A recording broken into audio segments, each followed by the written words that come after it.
What's going on, brothers? What's going on? It is your dude, Mr. International Passport, here again for yet another future classic live stream. First and foremost, let me know who's in the building. So please press a one in the live stream chat if you can hear me loud and clear. How is my audio? Who's here? Who's here? Who's here? Let's get cracking. Is anything around your mic, bro? I'm hearing some glitchy noises. Everything good? Yes, everything's good. Okay, awesome, bro. So shout out to Baseball Clips Aussie. Thank you very much. Let's get it cracking, man. So welcome, brothers, to another classic live stream. I'm your host, International Passport. I want to say a huge thank you to all those that have supported the channel over the past couple of years. That's been greatly appreciated. And welcome aboard the new people. I accept and I embrace you with open arms. When you come in, brothers, please like the video. Please hit the super chats tonight. Please hit the PayPal. Definitely join the Patreon as well. Cop the merch and please support the movement as well. So let's get it cracking, man. So in today's live stream, brothers, we'll be speaking about Ethiopian woman. I got a very special guest here with me called Mr. Eric, who will be breaking down his experience in Ethiopia and Ethiopian woman. Eric, how you doing today, brother? How you doing, brother? Thank you. I appreciate you for this time, for inviting me to your site. Awesome, brother. Welcome, Eric. So, Eric, do you mind giving us a brief background about who you are, where you're from, and anything special about you, brother? Okay, sure. Originally, I'm born, as you know, originally from Birmingham, England. Moved to the United States in 1979 with my parents. So I grew up in Connecticut. And from there, I had the opportunity to do my career there for 2022 law enforcement. I did my career there. Then I ventured out. Um, I took a trip to, during my time in my career, I took a trip to DR where I came back and I decided, you know what, I like DR. DR was a very different place for me to do a vacation. So I ended up doing 7 years in DR. Did some time in Colombia, 3 months, went to Ghana. I did a project in Ghana. I have a project that I created, walkingtosuccess.org. If anybody want to follow me, appreciate it. Or walkingtosuccess_, Instagram.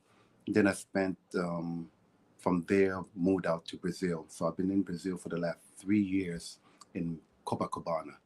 So I do projects for the kids, underprivileged kids, where excuse me, where I support the kids that doesn't speak English, that need computers, laptops, learning materials.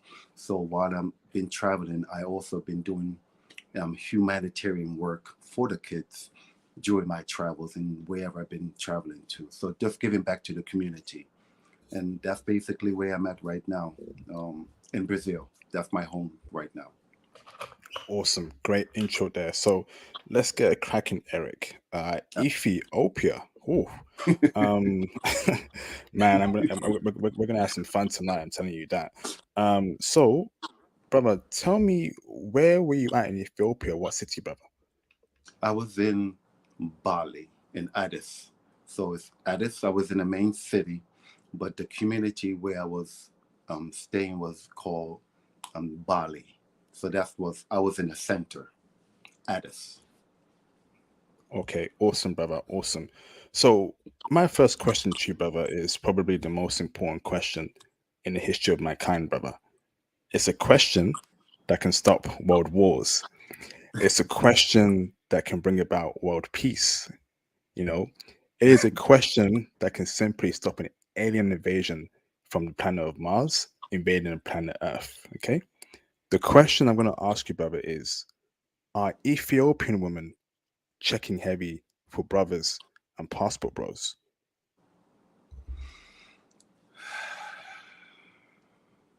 Checking heavy. Um,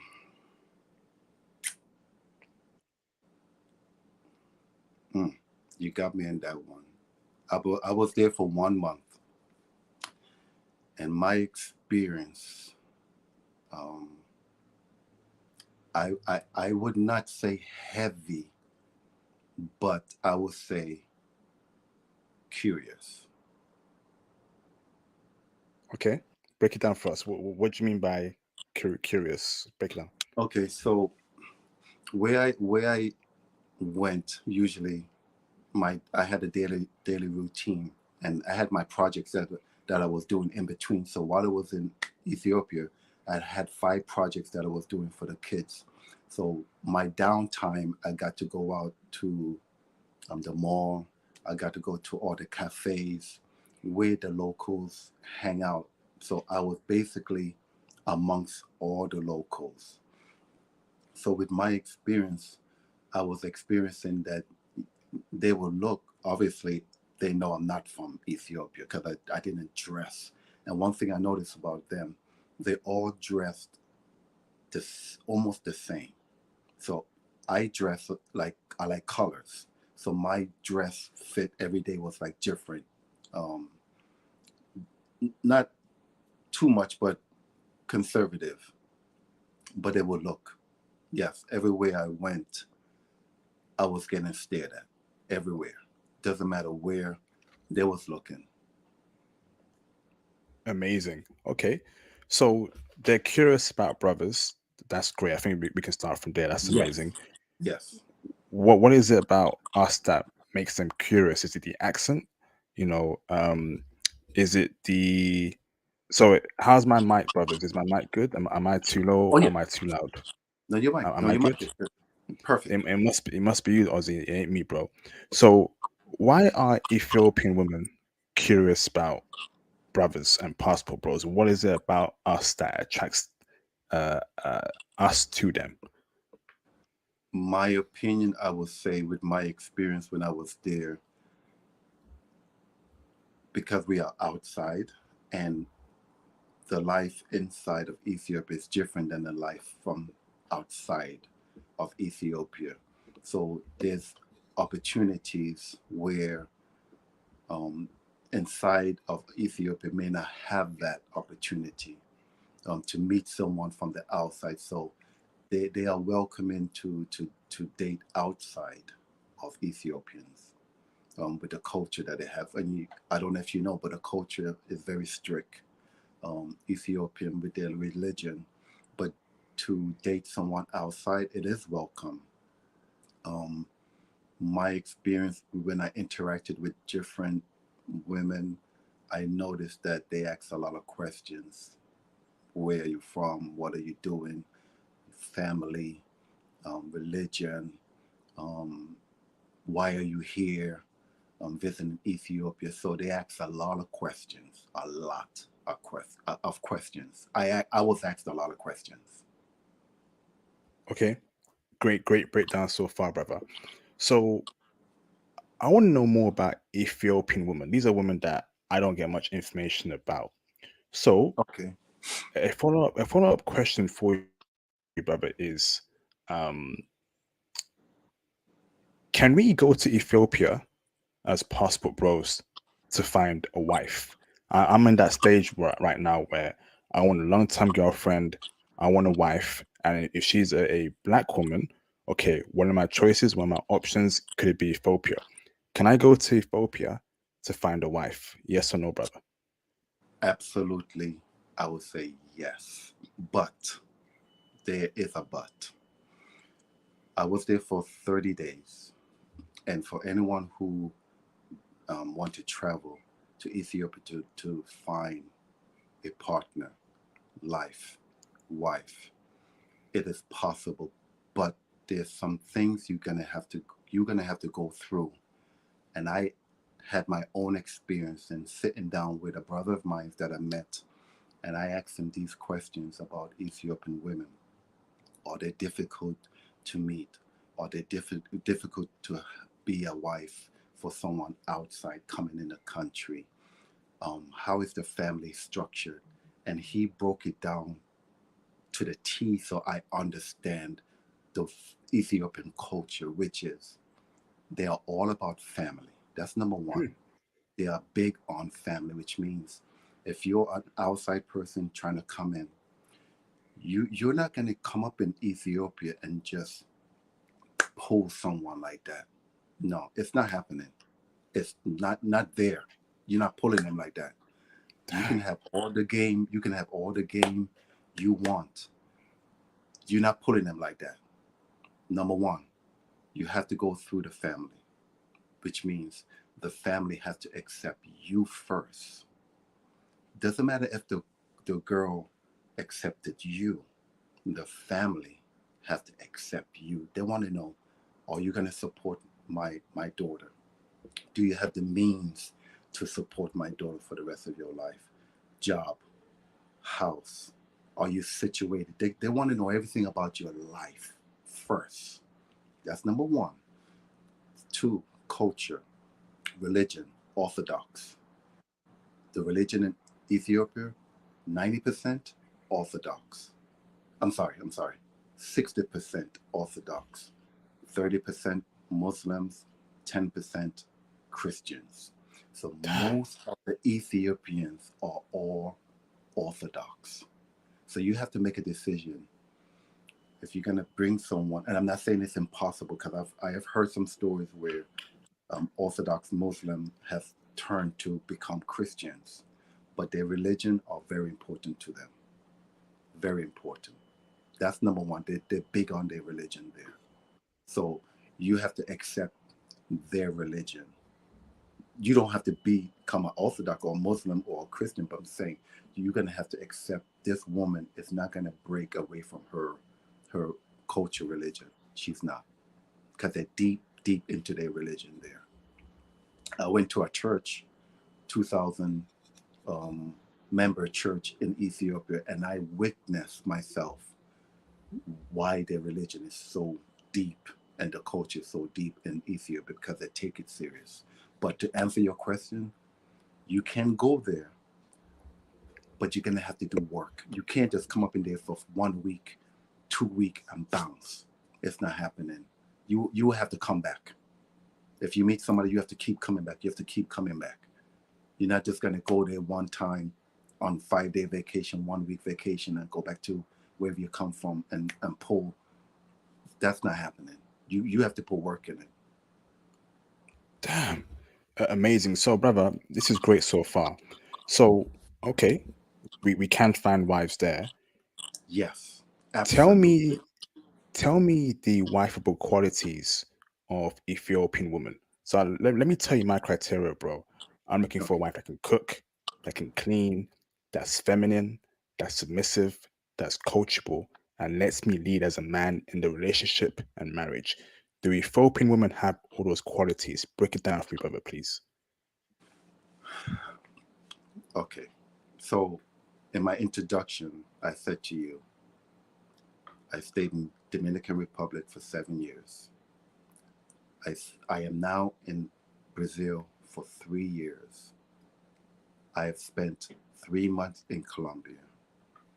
I have spent 3 months in Ghana. I will say, and this is just my personal experience,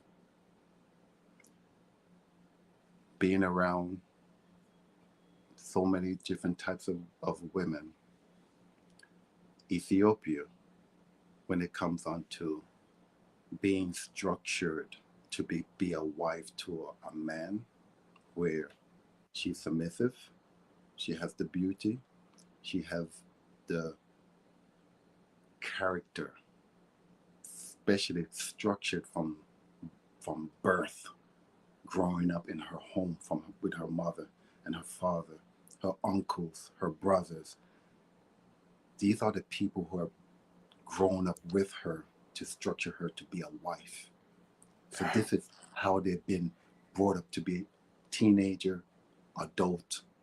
Now they're at the age where they're waiting for some man to take them. I would say number one, if I was to answer your question, I would put Ethiopia as number one for me to go for a wife there. Okay, Absolutely. Ethiopia was number one. break it down for me, brother. So they cook, they clean, they're submissive, they're feminine. Brother, but essentially, brother, tell me the positive attributes of Ethiopian women that makes them the number one wives for passport, bro. Break it down, brother, for an absolute T, please, bro. Number one, I notice the humbleness that they have. I have never been around a set of people that are humble, very humble. Their personality is respectful. That's one thing. The woman, they respect the man. That's the way that they are. They will serve and submit to the man, whatever, because that's how they was taught and that's how they was brought up. I will go as far as saying they speak very good English, and I was very impressed with that. Even though they have their own language, they speak very, very good, intelligent, smart. They are very smart. They are very educated. A lot of people don't may not know about Ethiopia, but I was blind, knowing all the stuff that I know from the West about Ethiopia or Africa and hold. Until you go to these places, your eyes will be opened up. Ethiopia is a very humble place where you can meet people and connect that you never knew that you could do there. It's very hidden. It's a hidden treasure over there. People don't speak about it a lot because people haven't gone there, but it's a hidden treasure over there. And I was blown away. Wow, brother. So when it comes to femininity and being submissive and being coachable, those three aspects, we can get that from Ethiopian women, brother. Can you please confirm that, brother, please?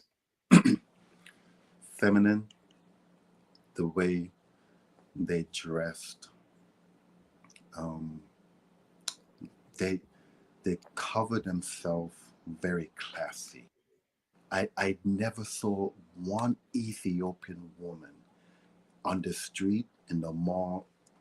Doesn't matter where I went, I never noticed any one of them dressed in a provocative way, showing anything that was supposed to be revealing.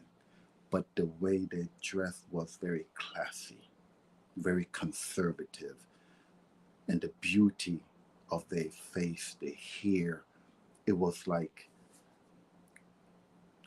caramel, chocolate. Everybody had a different feature, some afro, but most of the females had straight hair, very long, straight hair, curly, um, feminine. You can look at them and you can tell how feminine they are. Definitely, absolutely, yes. Conservative, 10. Conservative, 1 out of 10, 10. The way they dress, 10, 10, 10, 10. Absolutely, yes. Amazing, bro. So, brother, to add to that, right? For me, virginity is very important, right? I want to marry a virgin chick that's not been touched, or a very low body count, one guy minimum, maximum, but preferably a virgin. Can we as passport bros find virgin woman in Ethiopia, brother? Or do they have high body Okay, counts? okay. The brother that I was speaking to, that was giving me the rundown, because I asked him personally, do you have a girlfriend? And he was like, no. And I said, why don't you have a girlfriend? This is your country. There's so many beautiful women here. How come you don't have a girlfriend?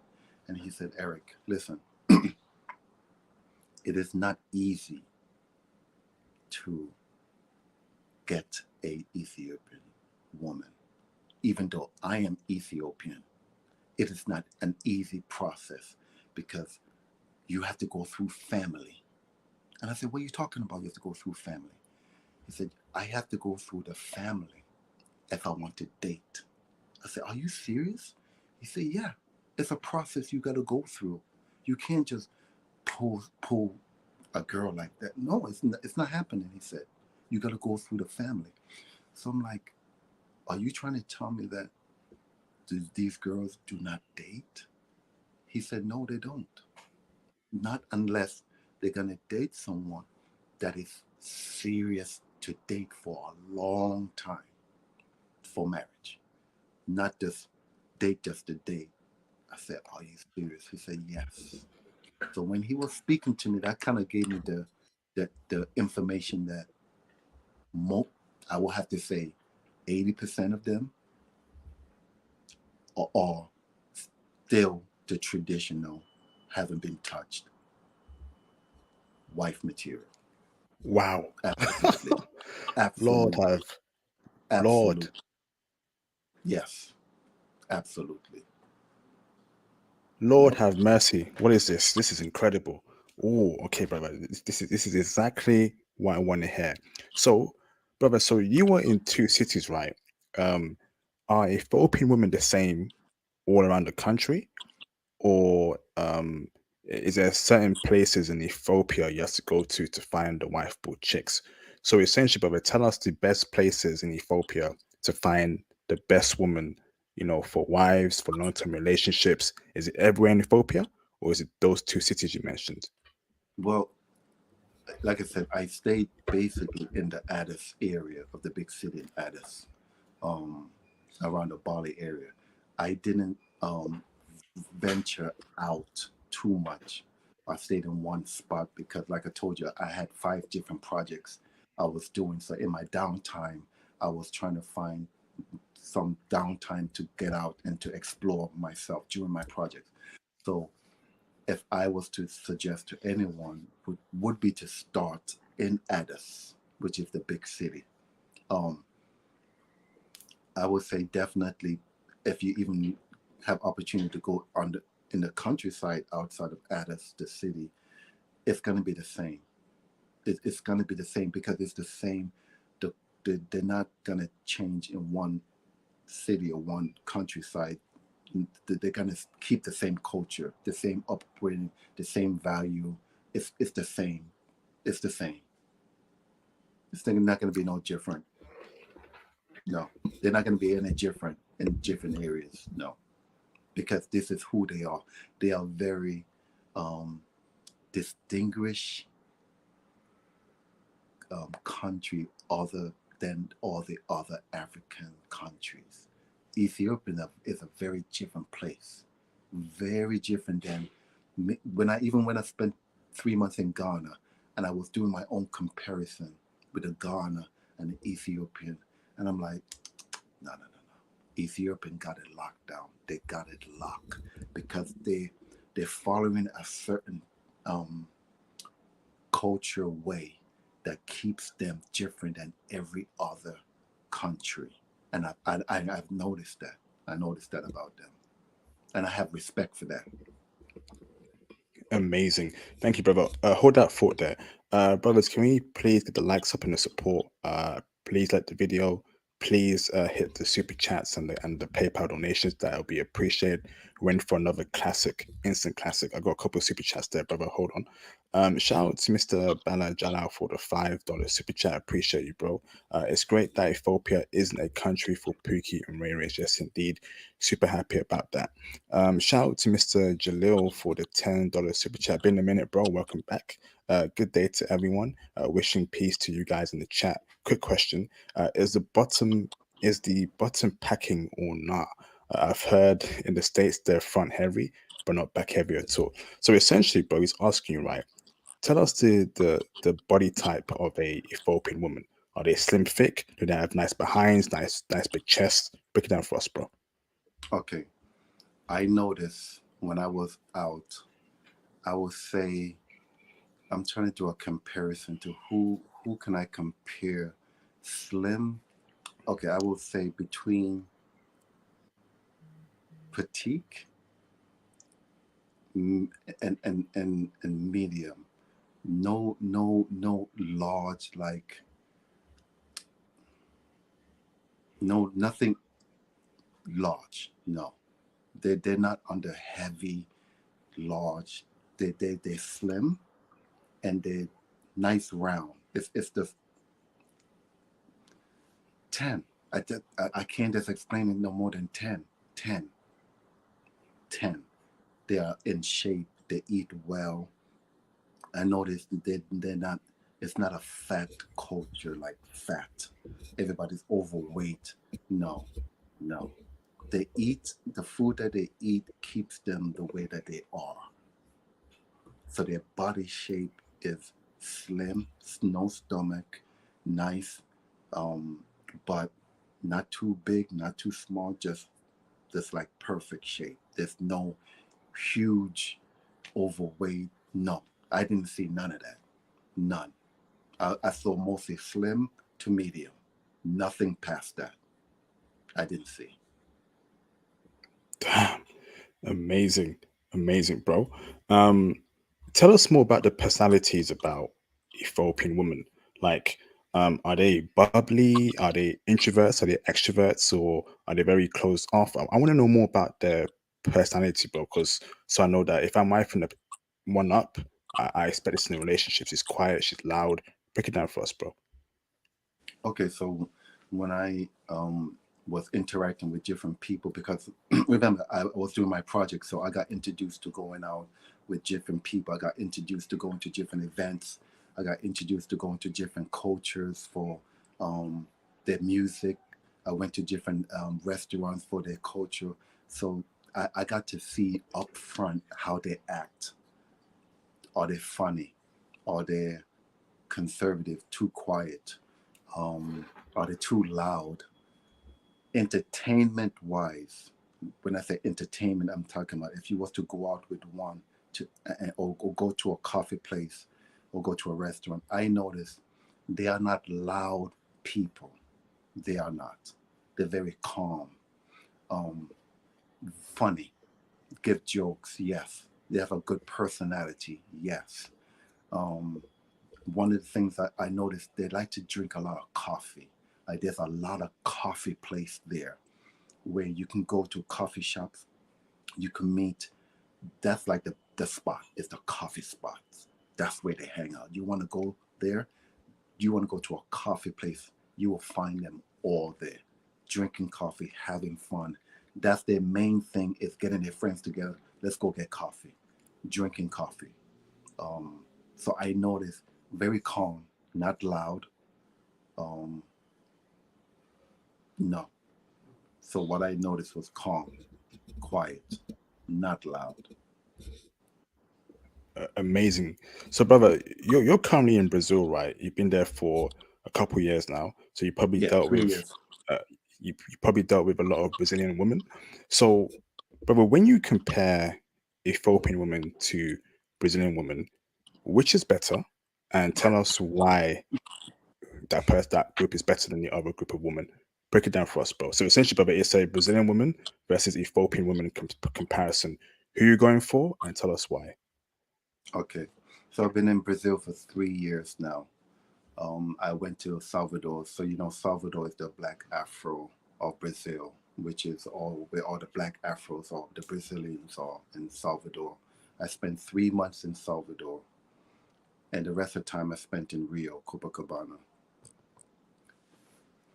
I will say um, Brazil, it's it's mixed. There's so much. People who have been to Brazil would know this. It's just mixed with beauty. It's the beauty is I can't even understand it, to be honest with you. I can't even understand it how so many people are mixed up and they just look absolutely amazing beauty in Brazil. Green eyes, hazel eyes, just blonde hair, natural. You have blacks who have blonde hair. It's crazy. Afro, natural. Um, so the Brazil has it locked down for beauty and for body. I give them that. Personality, they have personality. They're very warm people, um, very welcoming people. And I would say after seeing for 3 years the Afro in Salvador and how they are, and being around the white Brazilian in Copacabana in different areas of Brazil, um, and taking this visit to Ethiopia, it shifted my decision making of who do I feel is, just my opinion, is the best. And even though I only spent 1 month in Ethiopia, that was enough time for me to gather my own intel. And I would definitely say, for me personally, I will go in the direction of Ethiopia. Why is that, bro? Why? Why Ethiopian women over Brazilian women? Tell us why. What do Ethiopian women do better than Brazilian women, brother, in terms of looks, personality, treatment? Break it down for us, brother, to an absolute T. Okay, what, and it's just because of my own um, upbringing is I prefer to have someone who is not, well, we all know Brazil is a place love to party, love to go out, which is fine. Brazil is Brazil is different than any other country. They love to go out, not like to party, beach, just having fun, living life. That's the beauty of Brazil, and that's nothing wrong with that. Nothing wrong with the life that they live there. Um, Everyone has to make a decision when you're looking for someone. You have to pay attention to the lifestyle with going out to clubs, going out to the beach, drinking, living life off the edge, just doing life, and that's nothing wrong with that, like I said.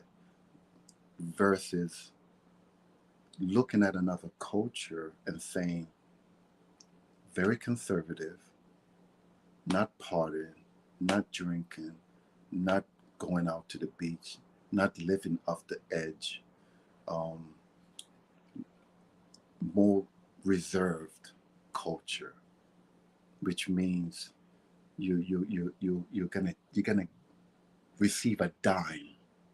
And I'm not saying Brazil is not, you can't find it there, but because Ethiopia is structured with their religion and how they're structured with a certain how they carry themselves, um, comparing the two, I would say that Ethiopia is more structured, where a man can go there and find exactly what he wants. And I'm not saying you cannot find that in in Brazil. I'm not saying that, but for me, I'm looking at both sides where I would rather go to Ethiopia to research that more and look for that. Okay, awesome, bro. But what about in terms of when we compare the woman's personality in terms of who's more feminine, who's more submissive, who's more coachable, who's more good looking on that realm of things, brother? Who you going for, Ethiopian woman or Brazilian woman, in terms of literal pure attraction in a natural sense? Okay, I will honestly answer that and say, being in Brazil for 3 years, every time I come out of my place and go to the gym or go to church on Sunday or go to the mall, your head is constantly turning because this the beauty is just around you. You cannot escape the beauty. It's just impossible. I have gotten to the point, being there for 3 years, where I don't look no more like I used to, because it's just in front of you, beside you, behind you. It's 15 to 1 in Brazil, the ratio. That's how many women for men, because the ratio is so high. The beauty, it's 10 out of 10 in Brazil. Um, they breed beautiful babies. People know this. Brazilians have beautiful babies that they breed. Um, I shouldn't use the word breed. I'm sorry. That's not the right word to use. Um, that they have. Um, and when I look at Ethiopia and I look at the beauty, the beauty in Ethiopia was like, it's different. It's the skin, the skin, the hair. It's it's different. And I was up close seeing this, and I'm like thinking of Brazil. I'm like, Ethiopia got this color, and it's not like a black, dark, like it's the color is like caramel, and it's the tone of their skin color is very different. The hair, jet black, straight. Some is curly. Um, it's different than Brazil. Totally different. Skin color, the hair texture, totally different.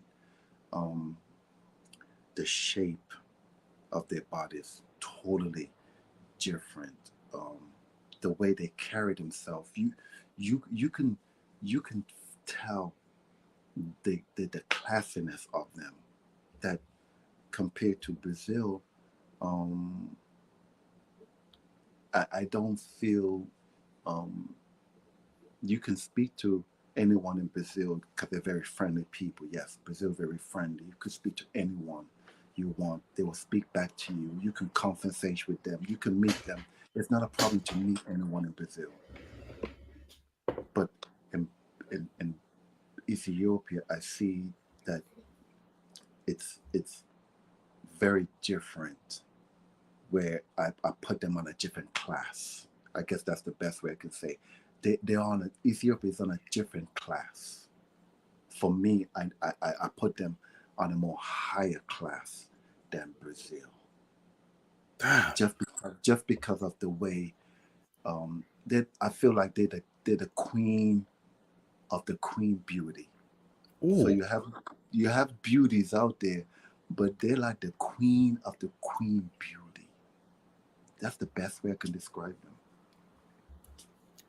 amazing. Hold on, brother. Shout out to Mr. Bed Mike for the $5 super chat. What's up, IP? Arrived late. How has bro been able to live out that long out of his home country? Is he a IT passport, bro? He's asking, bro, how you able to live outside of England and the US? What for that long, brother? What'd you do? If I lived outside of the US. No, how are you able to live that long outside of the US? Oh, okay. Are you in IT or? Oh, okay. I didn't understand the question. Okay, so like I said, I'm from England. My parents moved to the United States when I was 10 years old. So I went to school, high school, middle school. Then I graduated. I had a choice to go to the military, go to college. I ended up going to law enforcement. So I spent 24 years in law enforcement and I finished my job, which means I had a plan. And this is something that a lot of brothers that I would like to encourage and kind of like give this personal experience to you.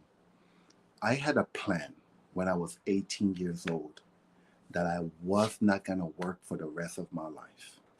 So I had a plan when I got out of high school. I wanted to find something that I can have a security for my pension, medical for the rest of my life because I didn't want to work for the rest of my life. I wanted to enjoy my life because I knew I wasn't the type of person to work for someone for the rest of my life. So I ended up working in the federal state law enforcement with state, and that gave me the opportunity to do what I'm doing today, where I can travel anywhere I want in the world, and I have my own independent finance and my insurance and my ability to travel to any different um, country for 1 month, 3 months, 1 year. I don't need to work. when it comes on to that. Awesome. Thank you, bro.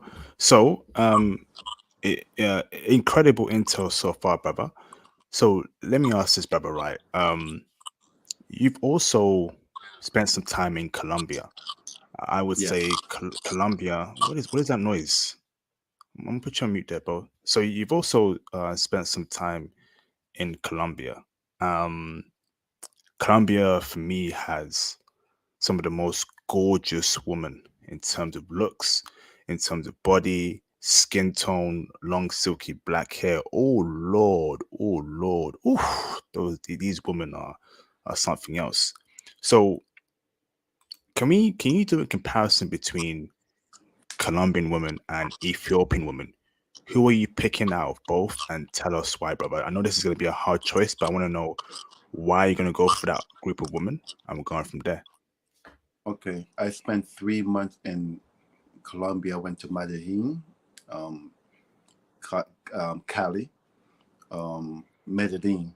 So I spent in these three popular places 1 month in each of these places just to get the experience for myself. And like you're absolutely right. The beauty, the hair, the body, Colombia have it. Yeah, they 10, 10, 10. Um, but I noticed when I was there traveling to these different places, um, for me, I, I I don't want something easy. Mm. That's when I use the word easy, I need to be careful when I use the word easy. No, Um, let us when know, I brother. use the, Break it down for us. This is a IP's podcast. Be truthful, brother. If they're yeah, hoes, they're hoes.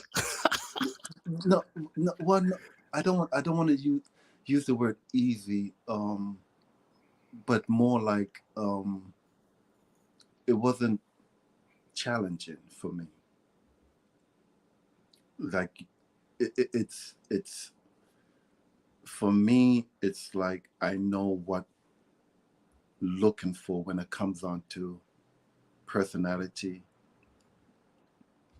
integrity, family value. And I'm not saying you can't find it there. I'm not saying you can't. Not looking at your pocket, not looking at your finances, not looking at what you do, where you're from. Um, it's different there. What they want and what they expect versus with all the beauty that is in Colombia. And I'm not stroking Colombia to be saying all Colombian women are like this. Absolutely not. I know you can go to Colombia and find a good wife. I know that they are there, but you will have to search for that. And that's a lot of searching for that compared to Ethiopia. You ain't got to search. You ain't got to search for that because the culture, are, they are all like that. They are already brought up this way with discipline, with respect to be submissive to a man, to be carrying yourself like a woman, to be respected when a man looks at you. So they have all of this thing that about them inside that is valued for a man to look at her to say, she's wife material. She's not out here. She's not out here showing her chest or wearing these tight pants to show her body shape. You look at her and you can see she's classy. There's something classy about her. And that these are the things where men have to say to themselves, what do you want? You want someone that has a high body count, low, medium, or no body count at all. It's up to men to decide for themselves, what are you willing to say beauty? Because for me, personally, I don't look at beauty no more. It's It's a little percentage for me. Yes, it's a little. It's not 10. I'm in the middle, 5. For me, I gotta look at your character, how you was how you was raised, who raised you, what home did you come from, do you have any background in your religion for your family, do you believe in anything? So I have a lesson that I need to look at first. So when I went to Ethiopia and I noticed the list is completed there for me there, I don't need to be searching because they are all there already. You don't need to search over there. You don't. Wow, brother, this is incredible so far, right? I'm literally speechless. And brothers, another classic live stream. Please get the likes up, like the video, hit the PayPal, hit the super chats. If you have any questions, hit the super chats, please, please, please. So let me ask this, brother, right? I love black women, and I know that might sound a bit odd and strange. A lot of you brothers probably feel like IP likes black women. I love black women. I love foreign black women. I don't deal with Western black women. No, no. I love my foreign black women. So Ethiopia is definitely on my list. If I end up wifing up a dime Ethiopian black woman, thank the Lord for that. So, brother, would you say that Ethiopian women are the best foreign black women out there for a passport, bro? When you compare black Ethiopian women to black women in Ghana, black women in Colombia, black women in Brazil, black women in the States, in the UK, wherever you've been to, brother, would you put black Ethiopian woman as number one, as the best black woman for passport, bros? Okay, so 7 years in DR, Colombia, Ghana. I'm from the UK, as you know, being around whites. I grew up in a white community in Connecticut, high school. My whole career was around white, um, Latinos, obviously black. So I have had my share of being around different cultures. Absolutely, I've been around, and I can easily put what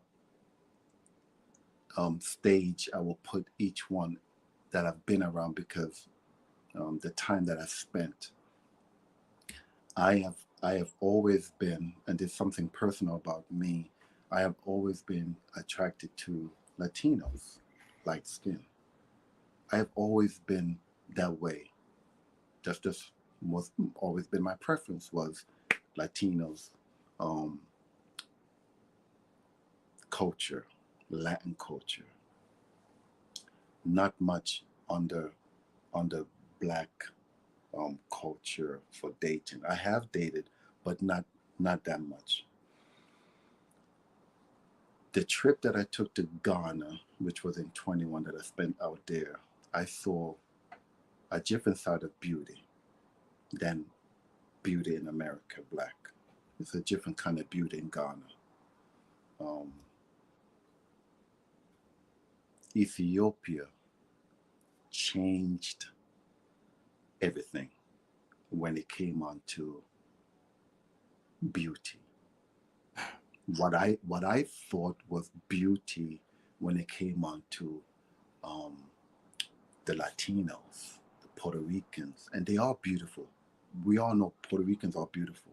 The Latin culture is they are beauty. They have their own natural beauty. Yes,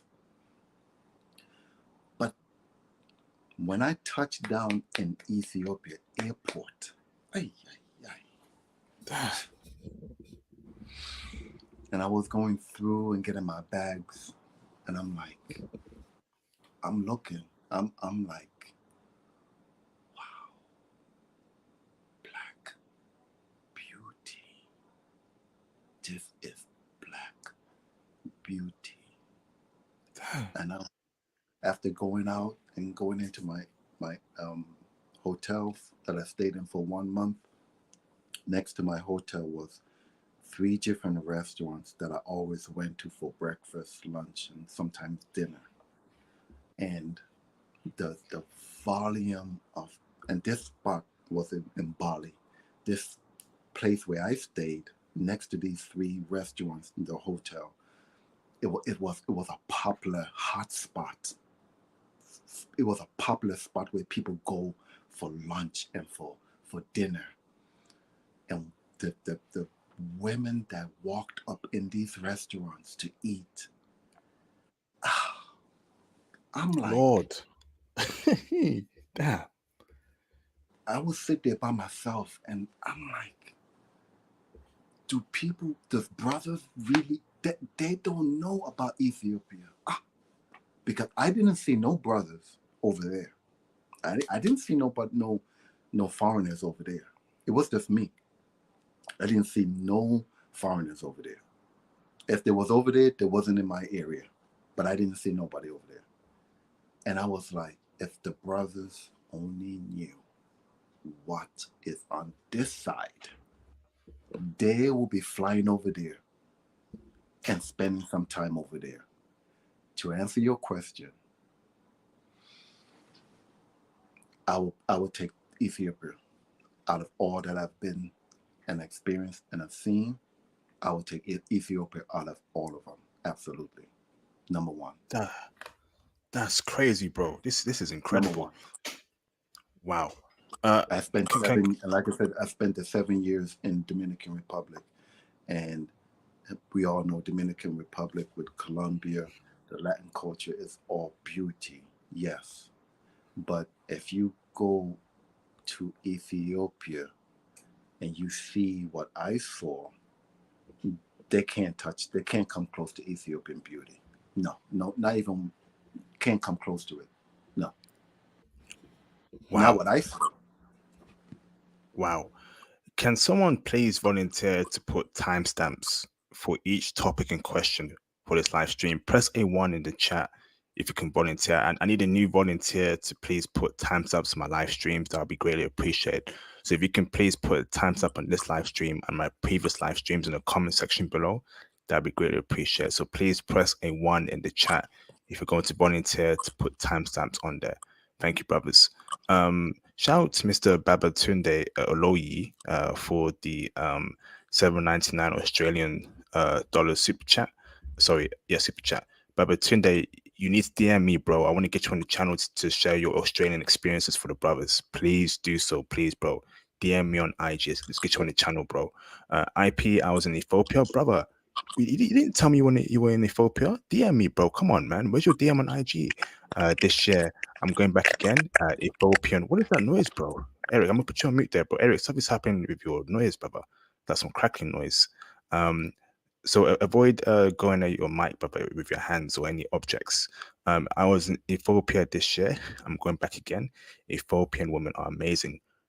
Babatunde, DM me on IG ASAP, please, bro. Definitely want to speak to you about Ethiopia and your time in Australia. I appreciate you, brother. Much appreciated. Fantastic. This has been an incredible live stream so far. So we've got 7 more minutes, brother, before I open up the phone lines for the brothers. So I have another question for you, bro. Okay. And it's in terms of, you know, what should we do? Okay, let me pause right there. Okay. What should we as passport bros be doing to get the best Ethiopian woman? So let's say, brother, we work in IT, right? Okay. Okay. And then we're ready to find a wife. We're earning good money. We want to find a Mm-hmm. wife. We want an Ethiopian woman. We go to Ethiopia. What kind of man do they want in a man? What personality, physicality that will make success for us getting Ethiopian woman very successful? Do they want tall? Do they want someone that's driven, a masculine man? What kind of things should we bring to Ethiopia to get the woman of our dreams? Very important, bro. Okay. So this question I did ask my friend the same question you just asked. Exactly. I asked him the same thing. And I took some notes. So because I know you were going to ask me this question.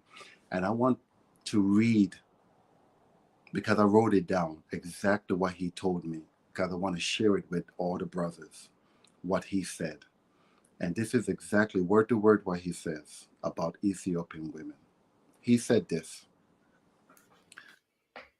as much as you try, you will get your soulmate. But the main thing that Ethiopian girls need, and I want the brothers to listen to this, he said this, quote, but the main thing that Ethiopian girls need is not money or having a stable economy or finance. They need the way you treat them, the way you gave them, the way you give them love, or the way you give them love and being kind. Must be a person, you must be a person not to ignore this. They don't care about how much money you got. They don't care about none of that material things that we are used to dishing out to get attention or to get a number or to get a date. Ethiopian women do not care about that. They want to be loved. They want to be accepted. They want someone to treat them kind. This is what an Ethiopian man told me about Ethiopian women. This is who they are. They are not like what we may be used to with other interacting with other women to get a date or get attention or to get to wife up a beautiful woman that come from a successful place. And a lot of people get the experience about I want to be with a woman who's independent, professional, making her own money. She has her own car. She has her own house. Every man have to decide, what kind of woman do you want to be with at the end of the day? Me personally, I don't care about status, how much money a woman make, if she have a car, house. None of those things for me matters. What matters to me is exactly what this brother just said to me. Someone may not have a corporate job. Someone may not have master degree. She may not have um, um, um, um, the beautiful car. But guess what? She has the beauty of the character that any man will want in the world. To carry your child. She has the character, the submissiveness that you want. And that doesn't mean that she cannot go to college and have a degree and become a professional. I saw many professional women when I was over there. I saw many of them are over there, professional women. So when I went, two places I will say, brothers, if you go to visit Ethiopia, there's two places I would suggest. Well, three places I would suggest if you want to meet one. The first place, church. You even if you don't go to church, it's okay. Go to church and it will blow your mind. Go to church, it will blow your mind away. The amount of beauty that I saw, I couldn't even concentrate on the minister because there was so much beauty in that place. And no man there was more women there than men. It was like, and I'm not exaggerating, it was like 30-1 in the church. 30-1. It was that many women in church. Coffee shops. every coffee shop, every coffee shop, you will find the most beautiful women in coffee shops. That's the big thing about it. They love to drink coffee, breakfast, lunch, even in the afternoon. They have all these nice hot spots for coffee shops, and that's where they hang out at. In all these little coffee shops, the mall. Those are the three places you will find that I notice: the mall, church, coffee shops. When I connect with people, I am not thirsty. I am not hungry. I connect a different way. I show no interest. When you show no interest, people will bring you in because they say, "Oh, this guy, he's not here looking. He's not here." Even though you are, you don't show it. That's the key. Even though your intentions is to find, don't show it. Let people get to know you. Then they will open up their door and introduce you to different people. Because that's what happened to me. I got introduced to two women who have their own um, radio station in Ethiopia. The first two Ethiopians to have their own radio station broadcast in Ethiopia. I got the opportunity to do an interview. They interviewed me over there about my project. How did I get to know them?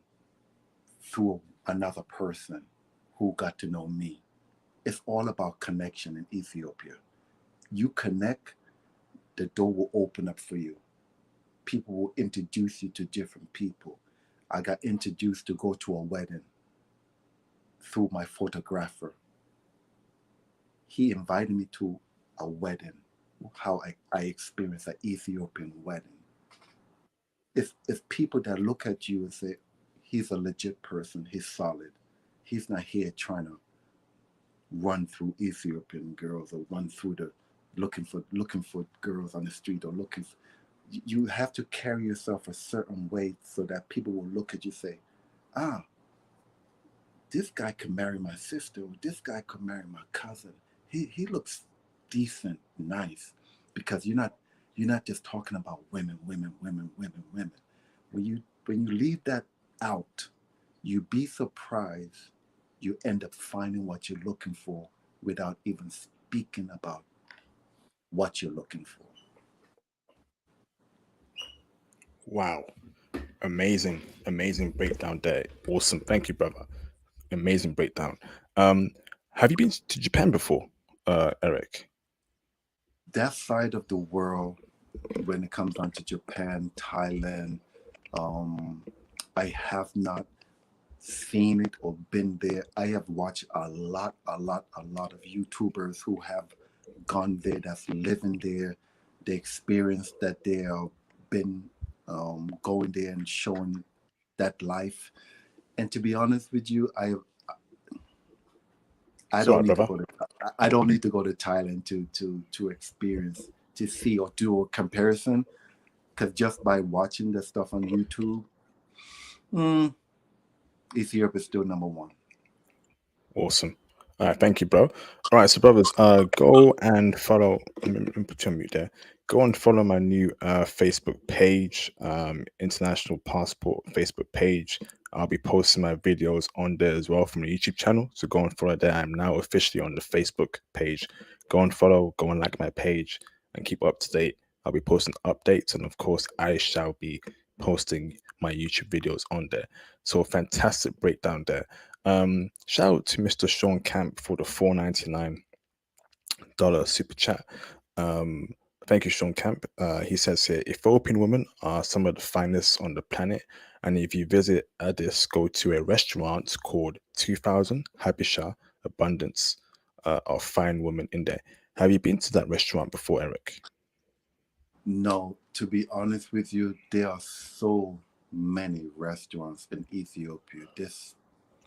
There's so many restaurants, so many classy restaurants, coffee shops that there's too many of them.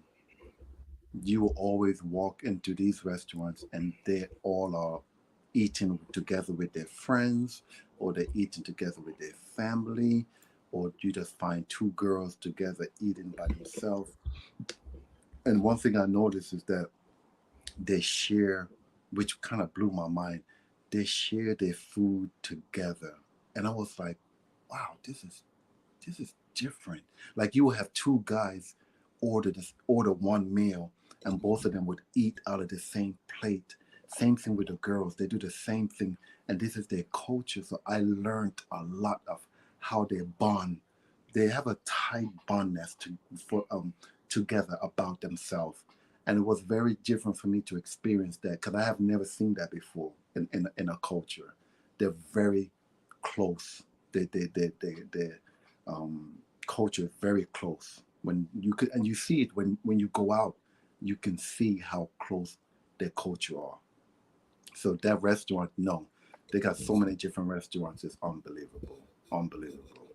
Where they have their culture dance, traditional dance, and they show the food that they bring out to traditional food where you pick it up with your hands, and the food is very good. But I'm lactose, so I had to be very careful what I eat over there. But I tried some of their food over there. The food is very good, very good. Amazing, amazing. So we're now in the second half of the live stream. I want to say, Eric, thank you, bro, uh, for um, for breaking this down for us, brother. So, Eric, I know you touched upon what you're doing in Brazil. Um, what is that noise? The Freedom Project. Do you want to? What is that, bro? I know. Flipping I heck. hear. Wait, what is that? I had to put you on mute there, bro. So, Eric, do you want to speak about what you're doing, the great work you're doing? I want to give you that platform to do so, bro. Before I open up the phone lines for brothers to call in. Go on, bro. Thank you. I appreciate that for giving me this opportunity. In 2021, during the pandemic, I was living in the U.S. and during the pandemic, I wanted to travel to Ghana because, as you know, everybody was locked down, shut down, and I wanted to travel to Ghana. This is when I left DR and I moved back to the United States after the pandemic started. I left DR, Dominican Republic, and I moved back to the US. During that time, there was two places I always wanted to go to was Brazil and Africa. I'd never been before. So this was back in 2021. So I make a decision that I'm going to go to Ghana. In the middle of the pandemic, it wasn't that bad to go to Ghana. You just have to have your shots and all those requirements. And I did my project, launched it in Ghana, Accra, at a school called Academy, where I bought socks, shoes for the kids during my stay there for 3 months. New Generation Academy. Why did I start this project? It's because when I was looking through the computer for traveling to Ghana, I noticed these kids had no shoes or socks walking to school 1 mile, 2 mile. Um, and while I was booking my ticket, I'm saying to myself, I would like to start a project for the kids. And I wanted to call Walking to Success because these kids was walking to their dream, which is their success of their education. So I launched my first project called Walking to Success, and it's for underprivileged kids. And I launched it first in Ghana, Accra. And my first school I went to was in May of 2021. We did 200 students, new school shoes and socks, learning materials for all the teachers. And while I was doing a project there, I needed to use the restroom because the day was 3 hour project I had to do there. So I went to the bathroom. So their bathroom was like in the Speed it, back of the school. speed it up a bit, bro. It's just so we get the phone. Okay. Just In the, tell in us the, what so you the do, project, and yeah, okay. please, bro.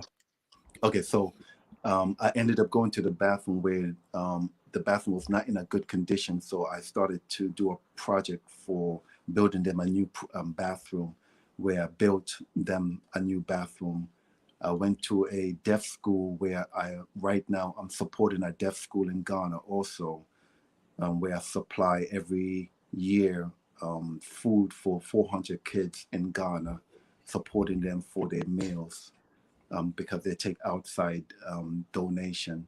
So I got a good experience in humanity work where my project gives to underprivileged kids. And that was in 2021. And then I did a project in Brazil. Some of the places where I've been in Brazil, I did the same thing with the kids, helping the kids with computers, laptops. Went to Ethiopia, same thing I did in Ethiopia. I did 5 projects out there with the kids, mostly computers, laptops, learning materials, because these are the things that they need. So if anyone wants to follow me, it's no problem. You can follow me at Walking to Success _, which is my Instagram, and walkingtosuccess.org. If anybody wants to be interested in following my projects. Thank you for that. I appreciate it. Absolutely. So you can see it on the screen right now, https walkingtosuccess.org.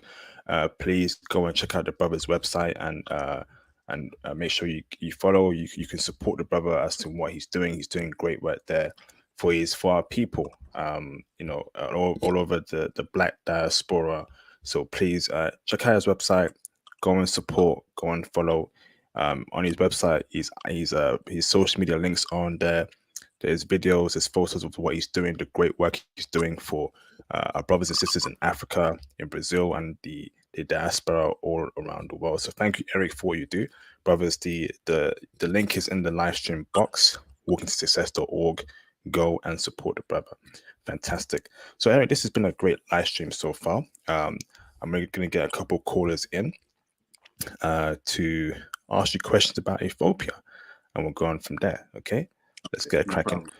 So once again, brothers, go to walkingsuccess.org to go and support the brothers volunteering work all over the diaspora. Great work, and we appreciate Eric for what he does. Much appreciated. Let's get cracking. So call in, brothers, call in. So while we wait for a call, I got a couple more questions for you, bro, about Ethiopia and Ethiopian women. So what about the cost of living there in Ethiopia? Is it expensive there? Is it cheap? Can you break down the food cost, the transportation cost, the whole 9 yards, brother? Okay. Is it cheap? I have to be honest and say, no, it's not cheap. Where I stayed in Addis is the big city, so, and it's upcoming. There's a lot of construction building going on in Addis. Everywhere you turn, there's a building getting built. Something is going on in the city where they are just booming right now with construction, and it's expensive. Maybe it's because it's in the city. Maybe outside would be a little bit more cheaper, but in Addis, it's a little bit pricey. So you're talking about a 1-bedroom. I checked it out. Will cost US close to 1,800.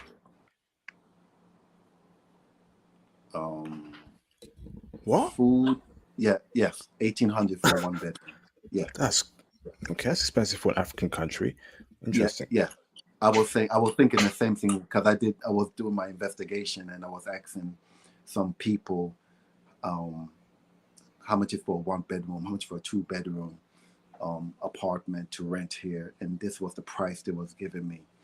But it's because it's in this particular area where where I was staying. It's one of the most expensive area to stay in.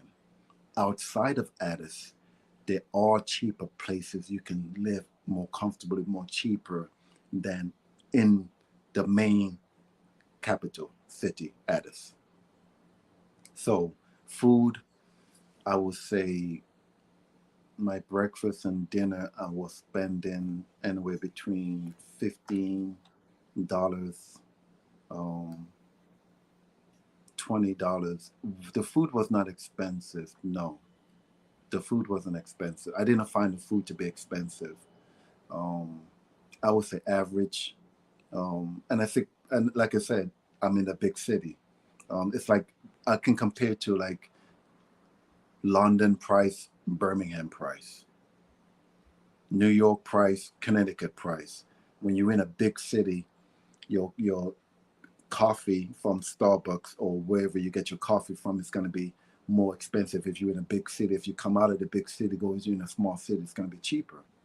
So when I'm in this big city in Addis, everything is a little bit more expensive because I'm in this place where people come, because this is the first place where people come and want to stay is in Addis, because this is the popular area.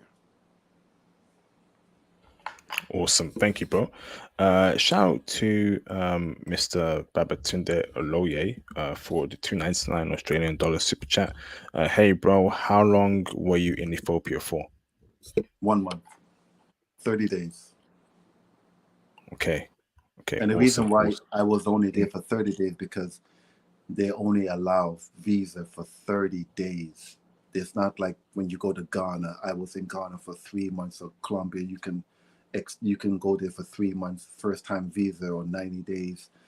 And I asked that question, said, why is Ethiopia, they only give you 30 days visa to come in the country? And they said, I was told this. They want to keep people limited influence in their country, because they have this thing about they want to keep their country a certain way. So when you want to go to Ethiopia, you can extend it though, but you have to get approved for that extension for another 30 days. But I can only get 30 days my first time. Amazing. Shout out to Ethiopia for keeping it Christian, Orthodox, and Muslim. Orthodox meaning Orthodox Christian, right? Yes. Okay, awesome. Thank you, bro. Shout out to Mr. Babatunde Oloye for the third time tonight. Super chat. Thank you, bro, for the support. $7.99. To be honest, Ethiopia is the cheapest out of all the 4 countries I visited, including Kenya, Rwanda, and Uganda. But of course, Addis Ababa. Mr. Babatunde, I never knew you've been to Rwanda and Kenya, bro. We gotta keep in touch, bro. We gotta get you on the channel, brother, to share your experiences, man. Appreciate you, bro. I definitely want to hear about that Rwanda intel. Appreciate you, brother. Thank you very much. Awesome. So, brothers, call in. Don't be shy. If you can't call in, please hit the PayPal donations and super chats. So, while I wait for a caller, another question for you, bro. Can you cold approach women in Ethiopia, or would that be unsuccessful based on how conservative these women are?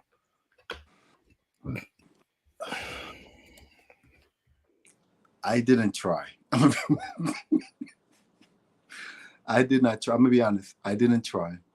And I didn't have to, because I was in a position where I was always with someone that was introducing me to women. So my photographer, my assistant who assisted me with my project, I was able to interact with many people where I didn't have to like look or search, because I was already around the way it was easy for me to interact with them. But when I did interact, it wasn't difficult to interact. There was receptive. Yes, there was receptive to conversation, knowing about you, where you're from, why are you here in Ethiopia? They always ask me that question, and I noticed that everybody always asks me, why are you here?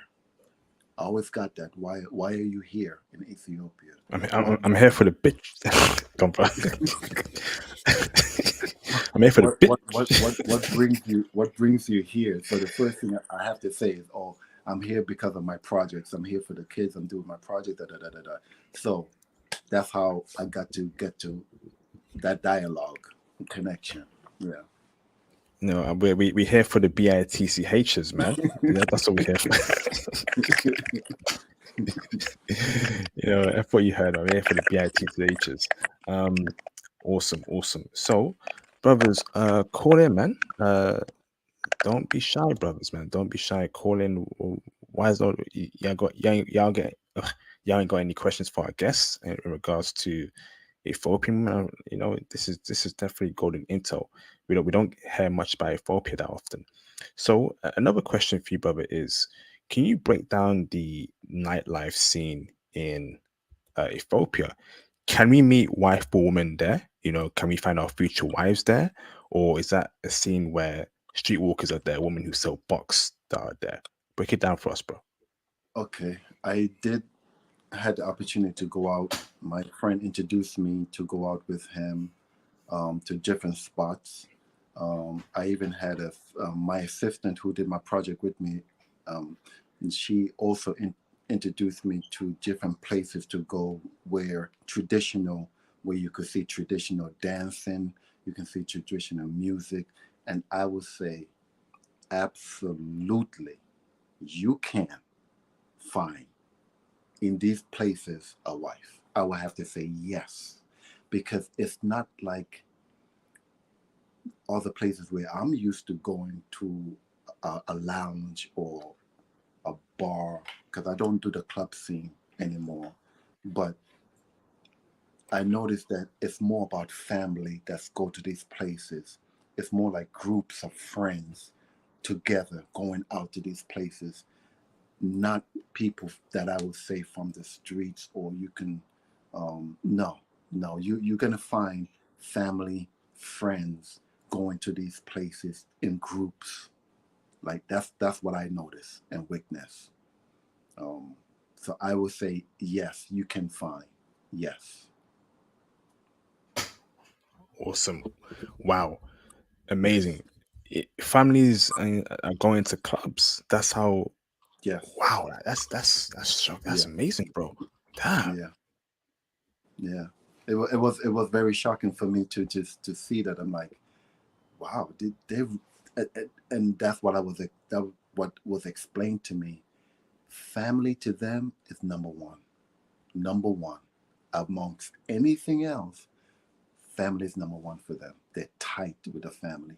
The family network and the family connection is like tight, like number one about Ethiopian family. Yep. Awesome. Thank you, bro. Shout out to Mr. Sammy Jones for the 693 super chat. Thank you, bro. Unrelated, but I came back from Hamburg, Germany, and it was a good trip. Heading to Stockholm next month. Keep doing what you're doing, bro. God bless, bro. Thank you for the kind words, brother. Brother, please send me a DM so I can ask you more about your time in Hamburg, Germany, brother, and hopefully get you on the channel in the future. Thank you, bro. Let me bring in Mr. Zay. Can you turn your camera on in the background? Okay, you can. What is that noise, bro? Let me put you on mute there, Eric. It sounds like In the middle of there's a static project. too. Yeah, is it? It's definitely not me. Not me either. It's not me. Okay, bro. So let me bring in Mr. Jane Alexander. What's going on, Jane? Yes, hello. I have a few questions for our guest. Fire away, brother. Okay, so when you were in Ethiopia, where did you stay? What were the accommodations like? And if you feel comfortable, how expensive or cheap was it? Okay, so to break it down very easily, before I went to Ethiopia, I already had connections set up in Ethiopia because of my project.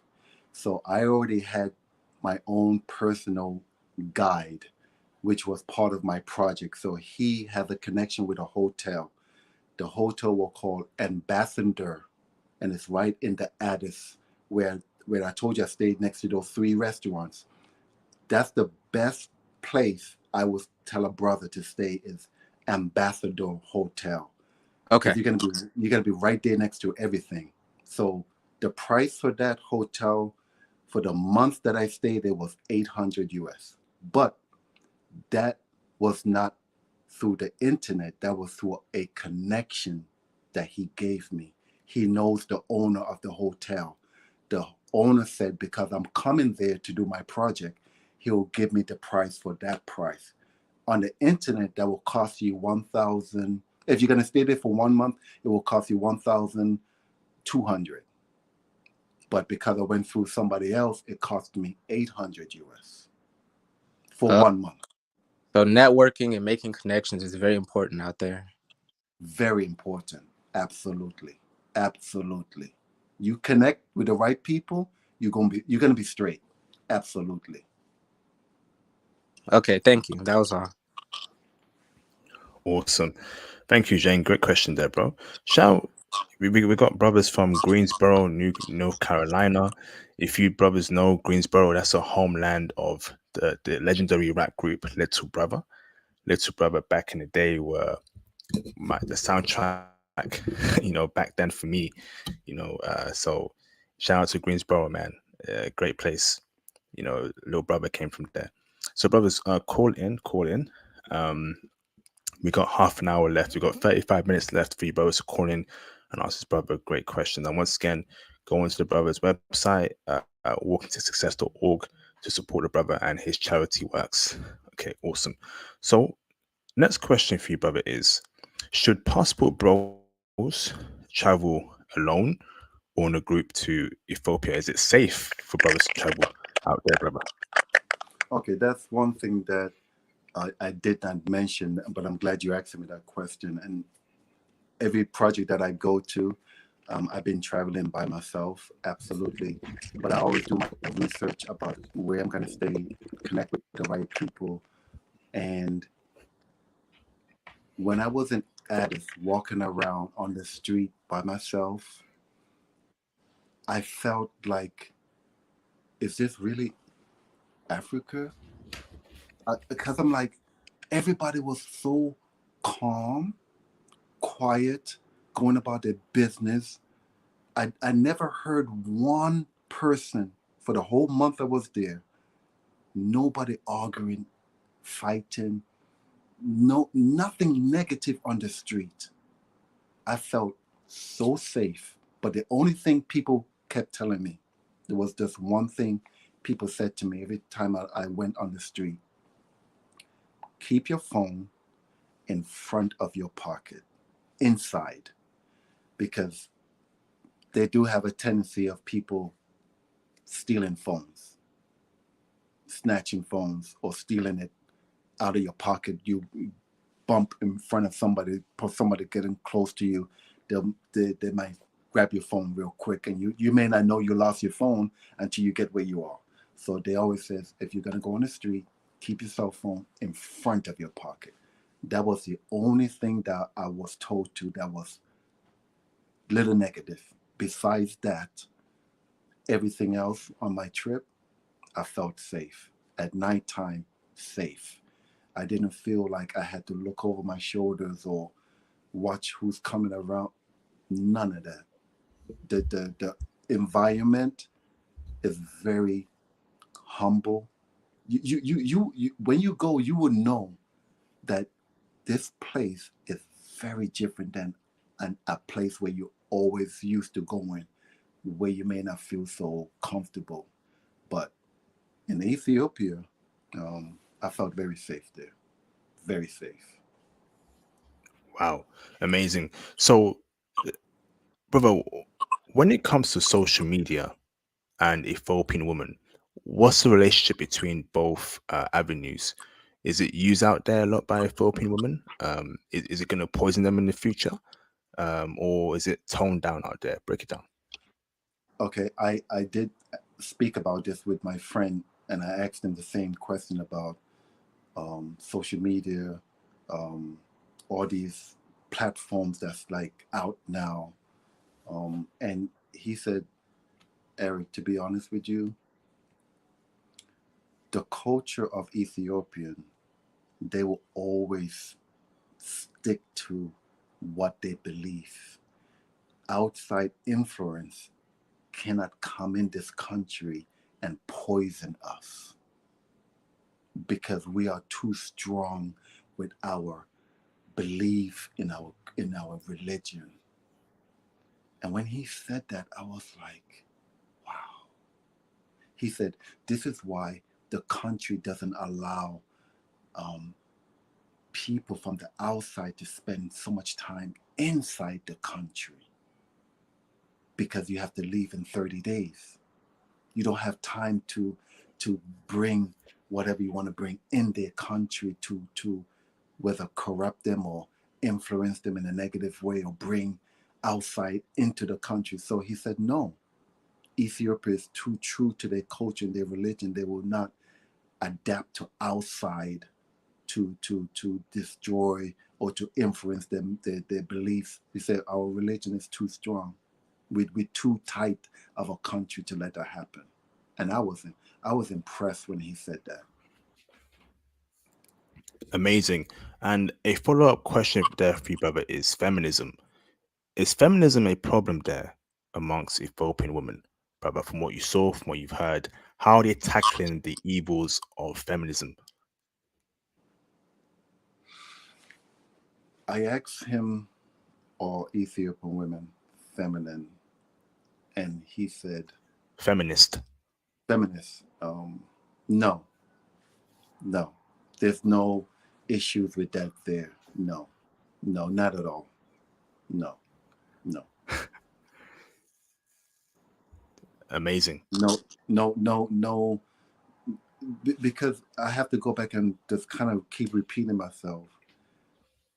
That place is very different than a lot of places I have witnessed being around. And I think it's all about the culture. It's the culture that's why they are the way that they are. It's all because of their culture. That's what's keeping them the way that they are. It's the culture. They're sticking with that. They're not breaking from that culture. They're not breaking from that. It's like they're sticking with it. Wow. This is incredible. Shout out to Ethiopia for doing the Lord's work, man. You know, I wish more success to them. I hope they become a very powerful country in the future. They're doing exactly what countries should be doing. Keep that Yeah, Western BS away. Shout out to Mr. exactly. Thank you, bro. Shout out to Mr. Babatunde Aloye for the 299 Australian dollars. I call it. How do I call in? Mr. Babatunde, the link is pinned in the live stream chat. It says call in and there's a link. So let me post it again in the live stream chat. Can you see the StreamYard link, brother? Unless something's happening on your end, press A1 in the chat if you can see the StreamYard link that's pinned in the live stream chat and the link I've just posted in the live stream chat. Mr. Babatunde, you should be able to see that StreamYard link. Do you see it, bro? Do you see it, bro? And I think you just sent me a DM on IG. So let me send it to you on IG as well, bro. Maybe you can't see it on the live stream chat for some odd reason. Let me see. Let me message you on IG. What's up, bro? I'm gonna send you the link on IG. I don't know if why you're having problems calling in on YouTube. Hold on, brother. Let me send it to you. Give me 1 second, brothers. Yeah. Okay. Try calling in using this link. Okay, so I just sent you a message on IG, bro, and on the live stream chat. So hopefully you call in, brother. Fantastic. So I got Mr. Zane Alexander back in the building, brother. Go on, Zane. Fire away with your question, brother. Thank you. I have another question regarding Ethiopian women. So I know you said talking to the family and getting their approval is your way in. But I just want more information on that because I know that they keep everything within their culture, and a lot of them will only date within their culture. So I respect that, but as a foreigner, that's gonna make it difficult for you. So I was gonna ask if there's any, I guess, like advice towards like making their family sort of warm up to you as a foreigner coming in. Absolutely. I got the answer, the perfect answer for you and how to do it. It's not about when you meet an Ethiopian girl, you're interested in her and she may be interested in you, but she knows the limit that she's going to be able to get you connected to the family. My advice, and the best way I can tell you, connect with an Ethiopian brother. This is your way in. If you connect with an Ethiopian brother and you build your friendship with an Ethiopian guy, a solid brother, that brother is going to connect you with solid Ethiopian women, cousins, aunts. Maybe he might have a sister that's solid, that what he wants to introduce you to. So it's all about how your character is going to show the people. Your character is going to get you to that Ethiopian girl. How you come to connect in Ethiopia. Are you going to come with your Western mentality? Your thug, not you, but thug. Yeah, in general. Thug. Are you going to come with the street mentality, or are you going to come correct? Yeah, like if I come in dressed professionally, clean cut, exactly. I connect with a brother and say, hey, I'm out here, and he sees like the way I carry myself, he's gonna be open to like show me like his sister or his cousin or something like that. Exactly. Because if you're coming out there saying, dude, where's the best spot to go find girls, and where's the strip club, they're gonna know, oh, this a foreign dude. I would never invite him to my family. Do you know how many people invited me to their family home to eat? I can do about 12 people, and I'm not exaggerating, invited me to their home to eat. Why? Because how I carried myself out there. And you were invited to a wedding too, right? And I went, yes, I got invited to a wedding. Yes. So this is the way to do it. Go out there, not thirsty. Let them open the door for you to come in. And if you go out there doing it the right way, you're gonna have a lot of doors open for you. And you don't have to look. They will let you come in. Okay, so I have one more question. I know you said coffee shops, malls, and stuff like that were great for meeting Ethiopian women. But as far as like meeting the men out there for like networking and to get into those circles, are those also good places? Yes. Oh yeah, absolutely. Yes. The men are out there too, in the coffee shops, in the malls, church. Don't forget church. Don't sleep on church, brothers. Don't sleep on church. Awesome. Great questions there, Mr. Jane. Thank you, brother. Thank you so much. Thank you. So, Mr. Babatunde, I see you in the background. Do you want to turn your camera on just so I know you are a brother and not a troll? You're confirmed, Babatunde. Thank you, brother. Turn your camera off. Okay, do you want to leave it on? Give me a thumbs up, bro. Do you want to leave it on? You cool? Okay, brother. Let me bring you in right now, Babatunde. With your camera on, yeah. Is that good with you, brother? Give me a thumbs up. Just want to make sure.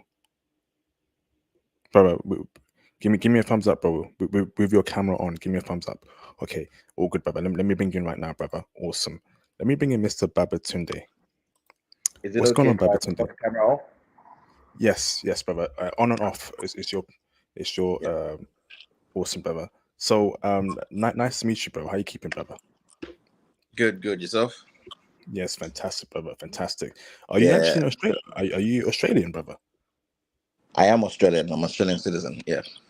Nice, bro. Were you born in Australia? Nah, I was born in Nigeria. I'm Nigerian, like some dual nationality. Born and raised in Nigeria, but been living in Australia for like 10 years now. So yeah, I'm an Australian citizen. Awesome, brother. Awesome. So I know this is gonna be. I know you've been to Ethiopia, but I messaged you back on IG so we can speak about your time in Australia and get you on the channel, blah blah blah. But do you have anything you want to chime in, brother, regarding how Ethiopian women treated you as a brother, and tell us the good things about them, bad things? Break it down for us, bro. Yeah. So shout out to your guest, big man. Ethiopia to me. So I traveled to 4 countries, right? Because at the time I was looking to go overseas, and I didn't really want to go to Europe or America.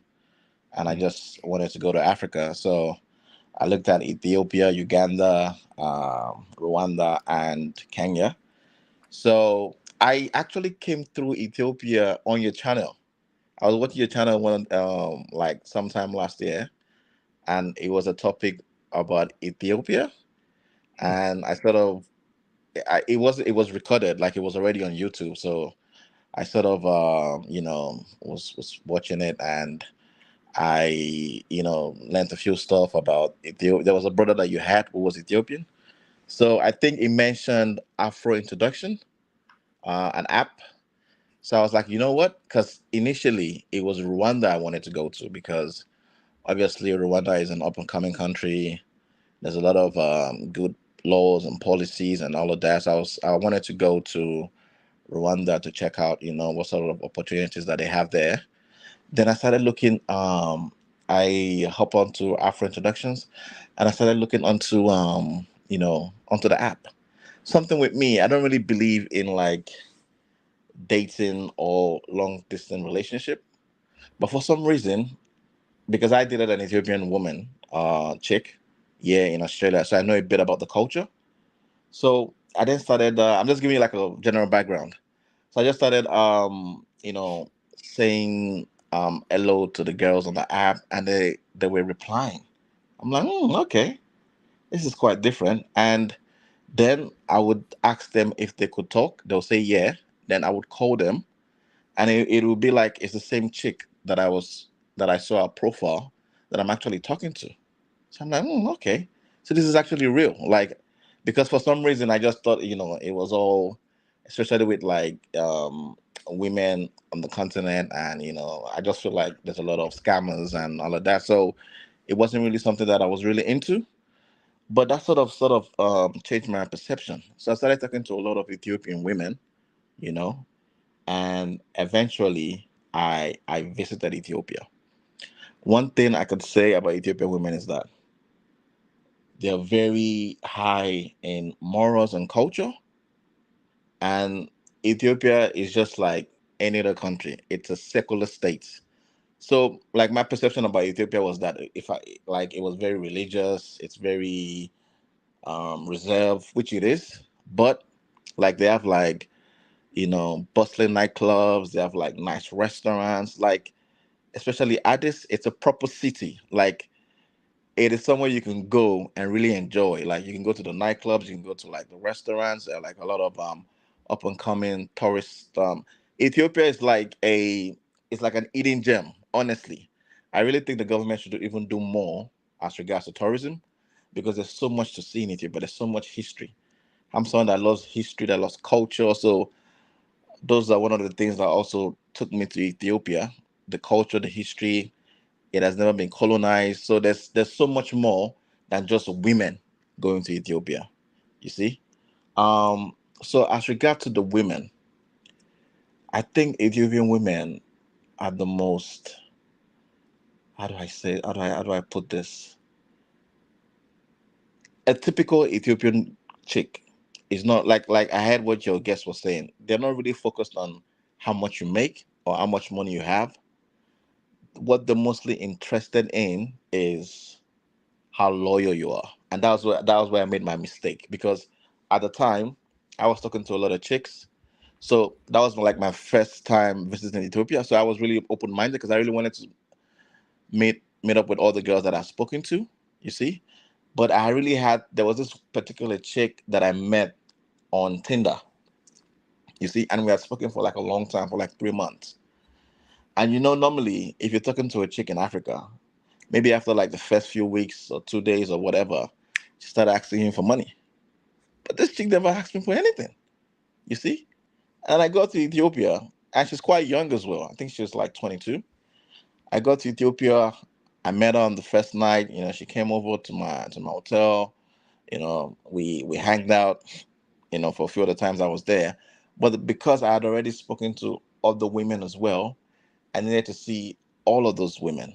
And I think that was where I pretty much messed up. However, I feel like if you're looking for a foreign black woman, Ethiopia is the best place to visit, because I also went to Rwanda. Rwanda also has very pretty women, very beautiful women. But the thing with Rwanda is that Rwanda is so expensive. Like it's so Brother, expensive. Yeah. tell me why Mm. Ethiopia has the best black woman for brothers. Tell us the benefits of what you saw that you get with being O- with an Ethiopian woman. Tell us the good things about Ethiopian women. Okay. Are they submissive? Are they feminine? And how they treated you? Why should we Okay. as passport bros go after Ethiopian women if we want wives, One, brother? Break it down. they are very like feminine in nature. Like they're very submissive is in a way, but in a good way. You get what I'm trying to say? Not submissive to the point where, she's like a slave or no. But like she'll respect you because you're a man. However, it could also depend on the type of girl that you're with. Because I also met a girl there who was pretty much, she was crazy. You understand? So just like in every other culture or or in any other country or whatever, you will find different type of women, you know.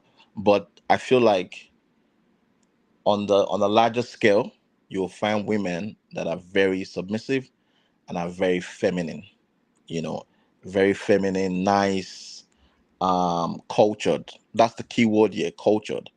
A lot of them are cultured. And one thing I noticed about Ethiopian women is they don't like brothers who cheat. So if you meet a really nice one that likes you and that you like, they're loyal. They're pretty loyal. So I feel like if you're looking for a chick who is like very, if you're looking for a feminine, like a woman who is feminine, and who is submissive, who is nice, I think Ethiopia is the place. I What think I about think in it's what about in terms of looks and physicality, brother? Body bro. type, Come on, face shape. come on now. Is that a joke? You But know me, me, I've not met one before, brother. Break it down for me, bro. bruh. Look, man. You know, like I told you, I dated an Ethiopian girl. Yeah, in Australia. There's a lot of them here in Australia. A lot. Australia, New Zealand. I live in Melbourne.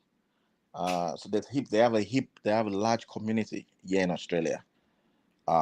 So the ones here are obviously very westernized. So yeah, I think the ones in Africa are better.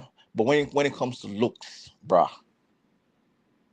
to me, I think Ethiopian women are, if not the most, are one of the most beautiful women in the world. Damn. You understand? If not the most, they're one of them. Honestly, bro. Like I don't know. They seem like a combination of black and Arab in a way. Ooh. You see, like most, yeah, like you get that sort of, because you can see an Ethiopia. And the thing with Ethiopia is that Ethiopia is a large country, right? I think it's the biggest second biggest population in Africa.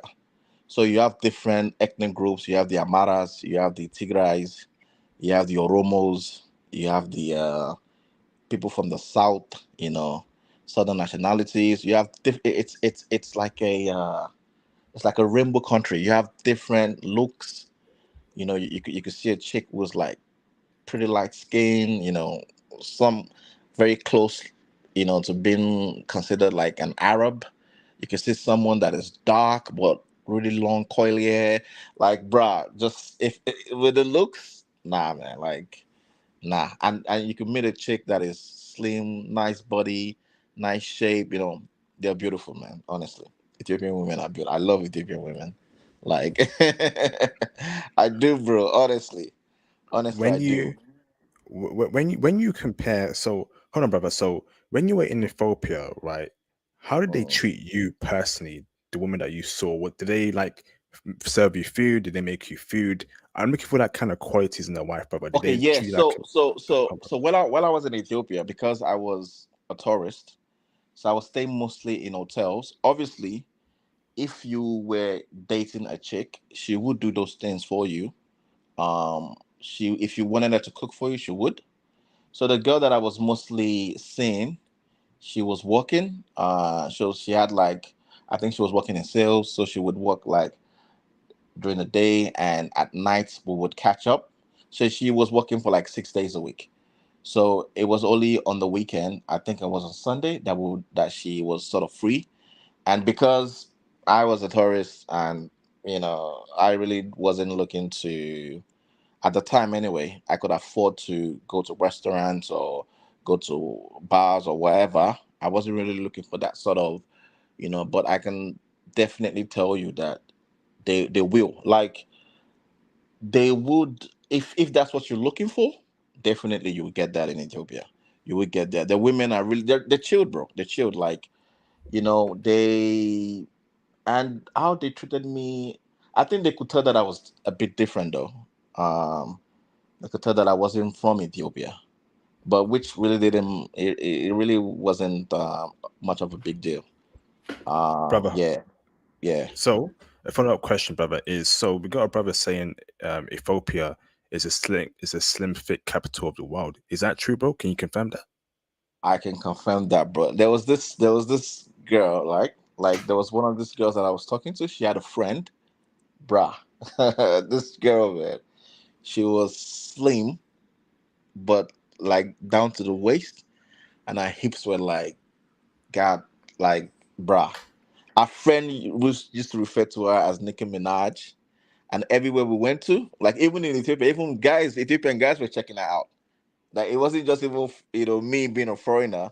Like even when we went out to like bars or clubs or whatever, you will see Ethiopian guys checking out this chick. Like, who's this? So yeah, so definitely, man. Like when it comes to beauty, when it comes to like physique, they definitely have it.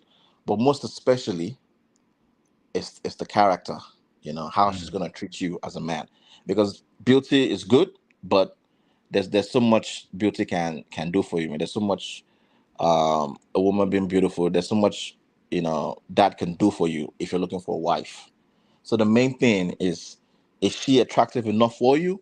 Like for me, I would definitely want an attractive woman. One, just because so that I know that I don't need to look after or look at other women. That's for me. Two, if you have a woman who's good looking, you know that, man, like you definitely have good looking kids as well. But other than that, when it comes to character, I think from the four countries that I went to, for me, I think Ethiopia was the best. Like when it comes to like looking for a partner, definitely. Thank you, brother. Eric, do you agree with what the brother's saying about Batunde? Yes, he is spot on with everything dealing with the body shape, the hair, the culture, and I always go back to what does the brother want? What does brothers want when they go to Ethiopia? You have to know what you want. You're looking for a wife, or you're looking to just chill, tourist, do some stuff. So when you're going there, you have to think to yourself, what do I want? What am I looking for? But if you're looking for a wife, you need to spend time. You got to invest some time to get that right one for you. It's there, but you got to spend time there. You got to invest some time, whether going back 2 times or 3 times. Like I'm going back in September for New Year's. Remember, the calendar is different than our calendar.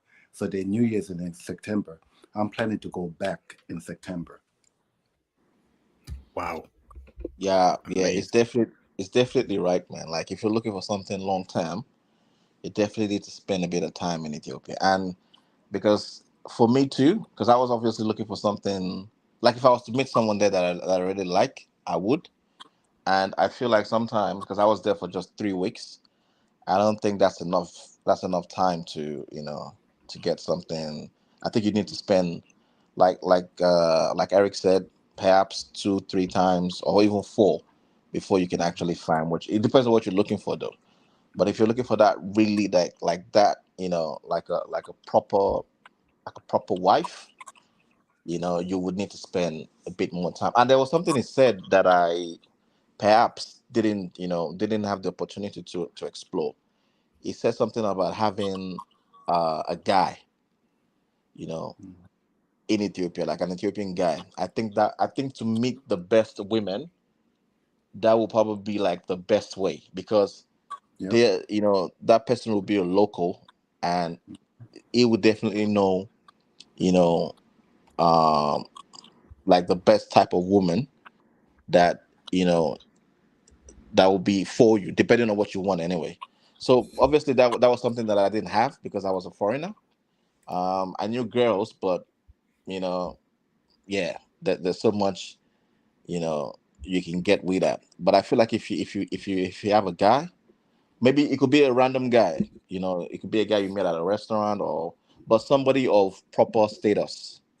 I remember when I went, there was a guy that I met at the airport.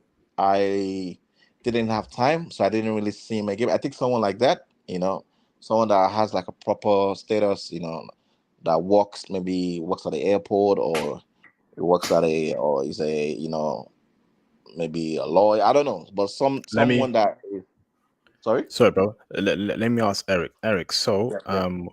where do you recommend we can meet guys to help us navigate the whole dating scene for women in Okay. Ethiopia? So What's your I would say this to everyone who's listening. You can DM me, and I'll leave you my DM, and I will give people two couple people that I will say that would definitely take care of you guys. The reason why I will go back and say this, they will know your intentions when you go there. They're gonna know if you're looking for a wife or you're looking for someone just to have fun.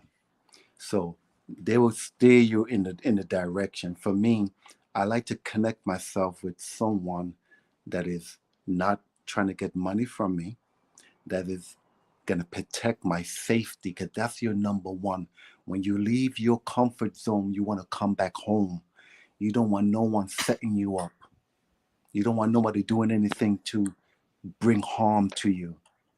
You want to be with a guy who's gonna respect your safety in their country.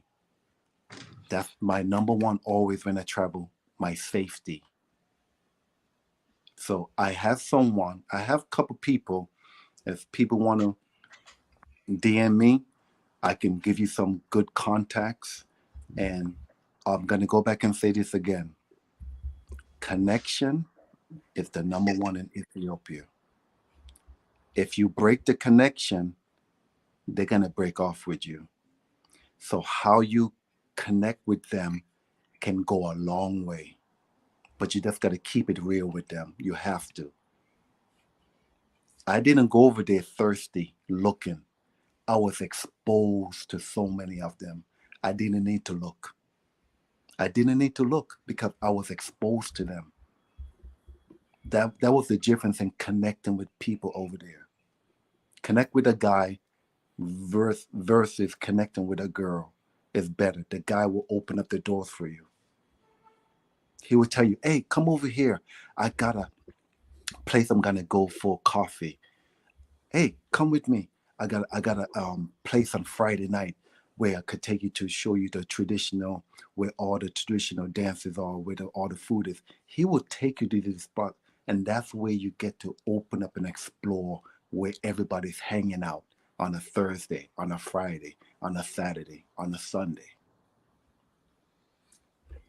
Awesome. Thank you, bro. Shout out to Mr. Ray Matt for the $5 super chat. Ray Matt, thank you, bro, for the support. Much appreciated, brother. Shout out to Mr. D Black for the $10 super chat. Thank you, dear D Black. Much appreciated, bro. What church you attended that speaks English rather than Amharic? I have met a beautiful woman on a dating site, and I'll be traveling there soon. That's a question for you there, Eric. What's the question? I'm sorry. So it says here, what church did you attend that speaks English rather than Amharic? Oh, I went to two churches. I went to a traditional Ethiopian church, which didn't speak no English, but I still went for my experience there.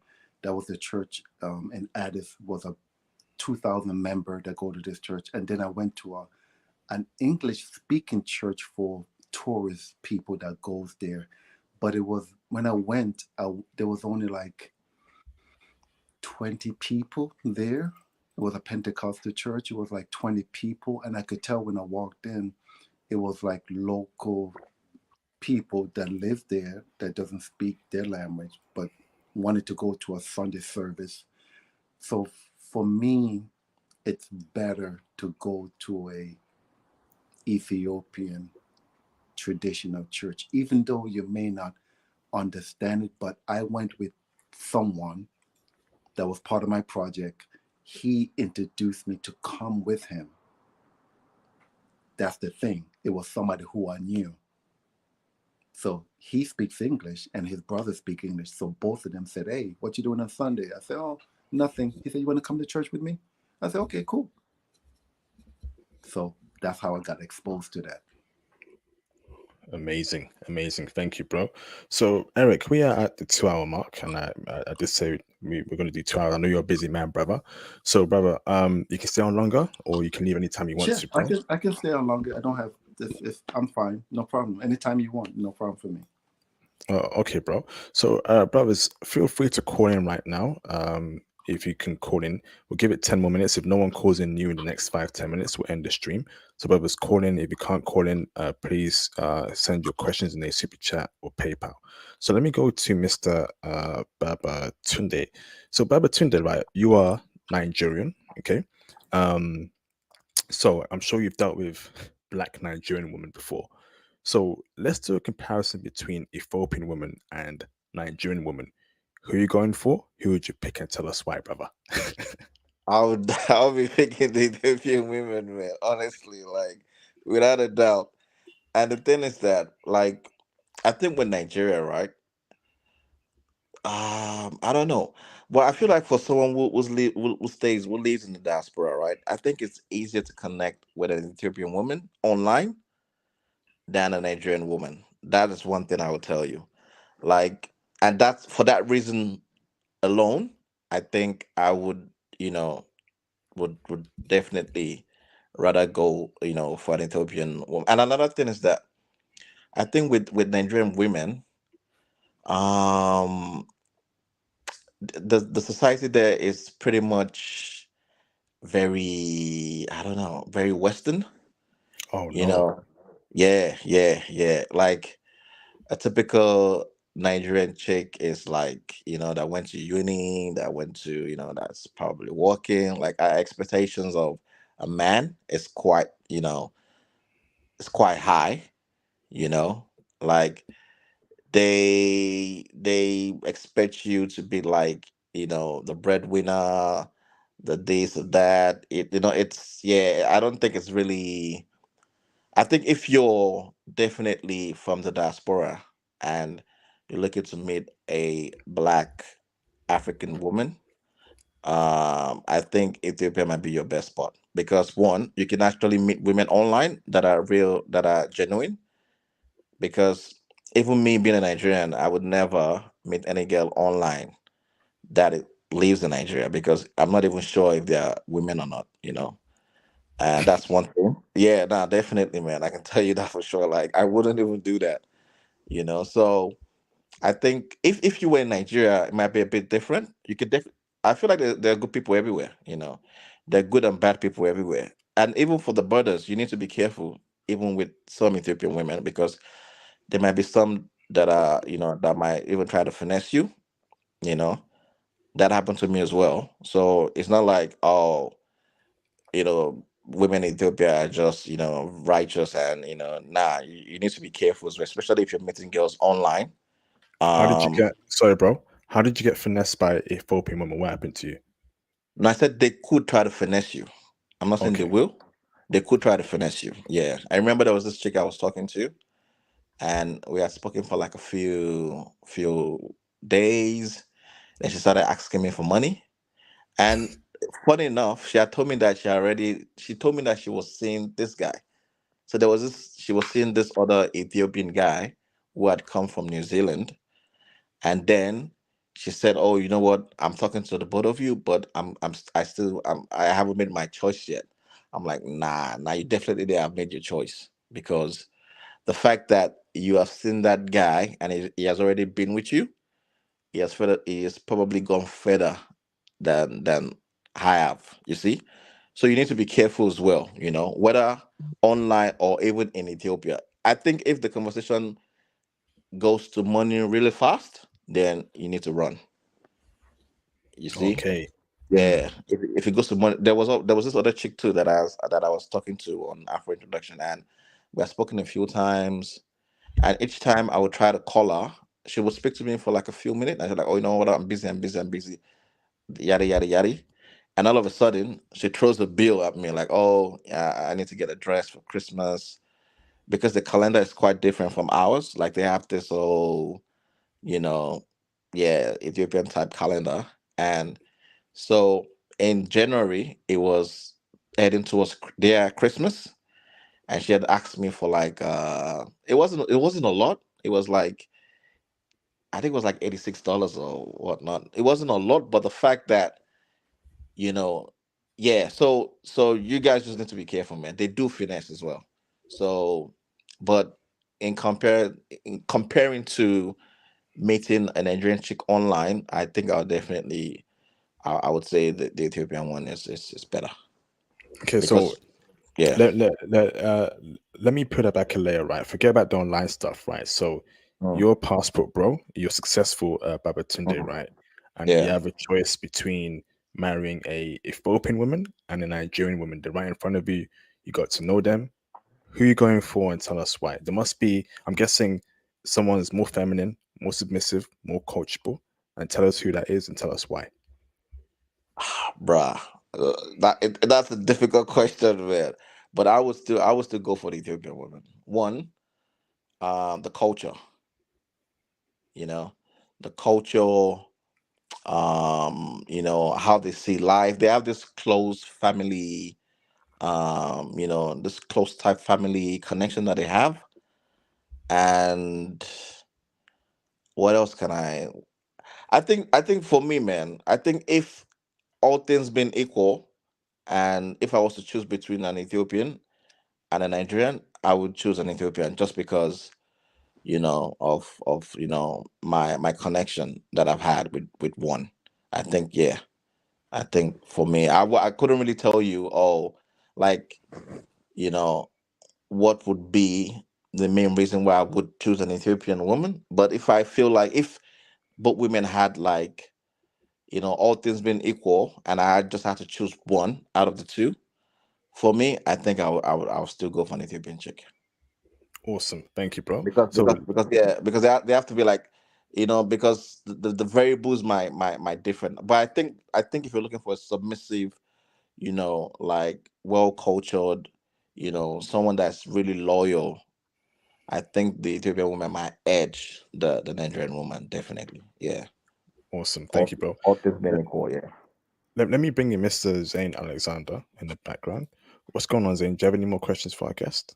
Yeah, so I have two questions, and either the guest or the other caller can answer it since they both been there. So the first question would be, when you guys were in Ethiopia, what did you guys do for entertainment? And my second question would be, if you guys were out, like let's say on a date with the Ethiopian woman, what did you do with her, and what would she expect? You want me to answer that, or Anyone can okay? answer it. Either one. Yeah. So I think there's a lot of things to do in Ethiopia, bro. Like, so for me, I while I was there, the lot of the girls that I hanged out with took me to, like, so you what you do is that you make her be the one who takes you out. So you'd be like, you know what, I'm new here, you know, take me to where do you want to take me? So for me anyway, because I've done a bit of research, so I knew a few spot, like in Total Park, which is like it's a park. There's the Unity Park, which is really nice as well. There are places like the traditional Ethiopian restaurants where you go and you see people dancing and all of that. So there are a lot of places to go to. But for me in particular, if you're meeting a chick in Ethiopia, I would let her decide, what we're doing. So you give her the control over where you go to, and you just be like, okay, this is where we're going. We go there, and you just take care of the bills or whatever, as a man should. So yeah, you let her decide. You know, but as regards to what to do, trust me, bro. There are a lot of things to do in Addis and outside Addis. Definitely.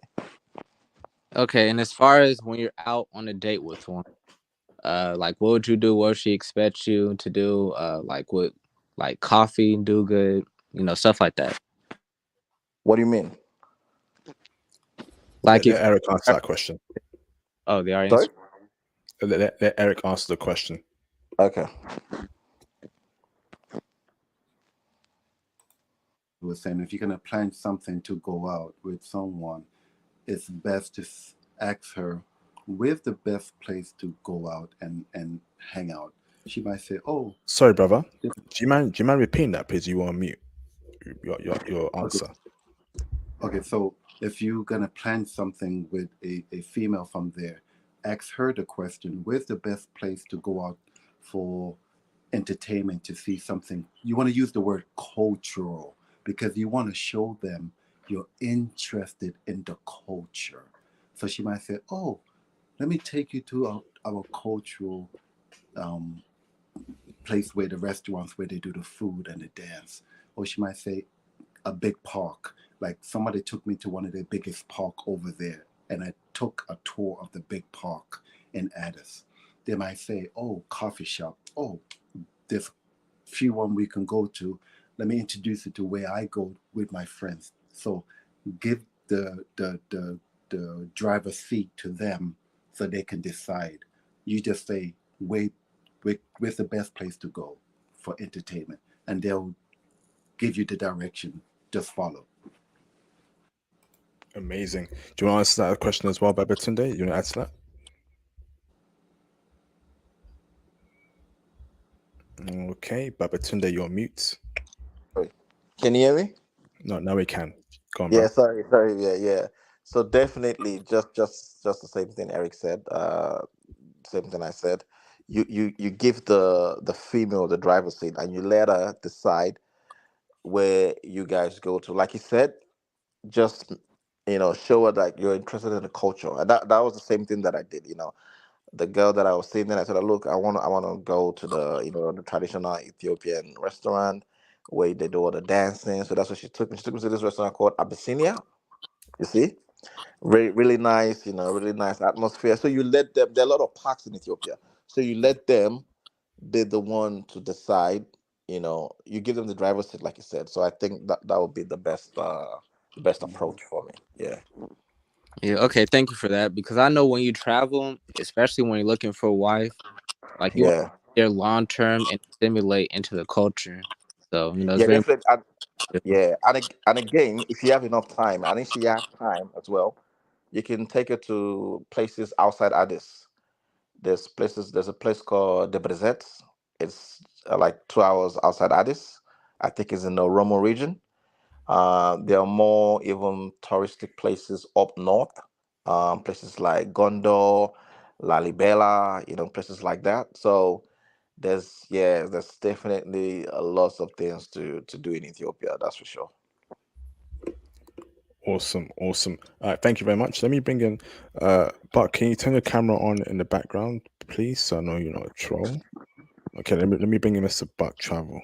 Okay. What's going on, Buck?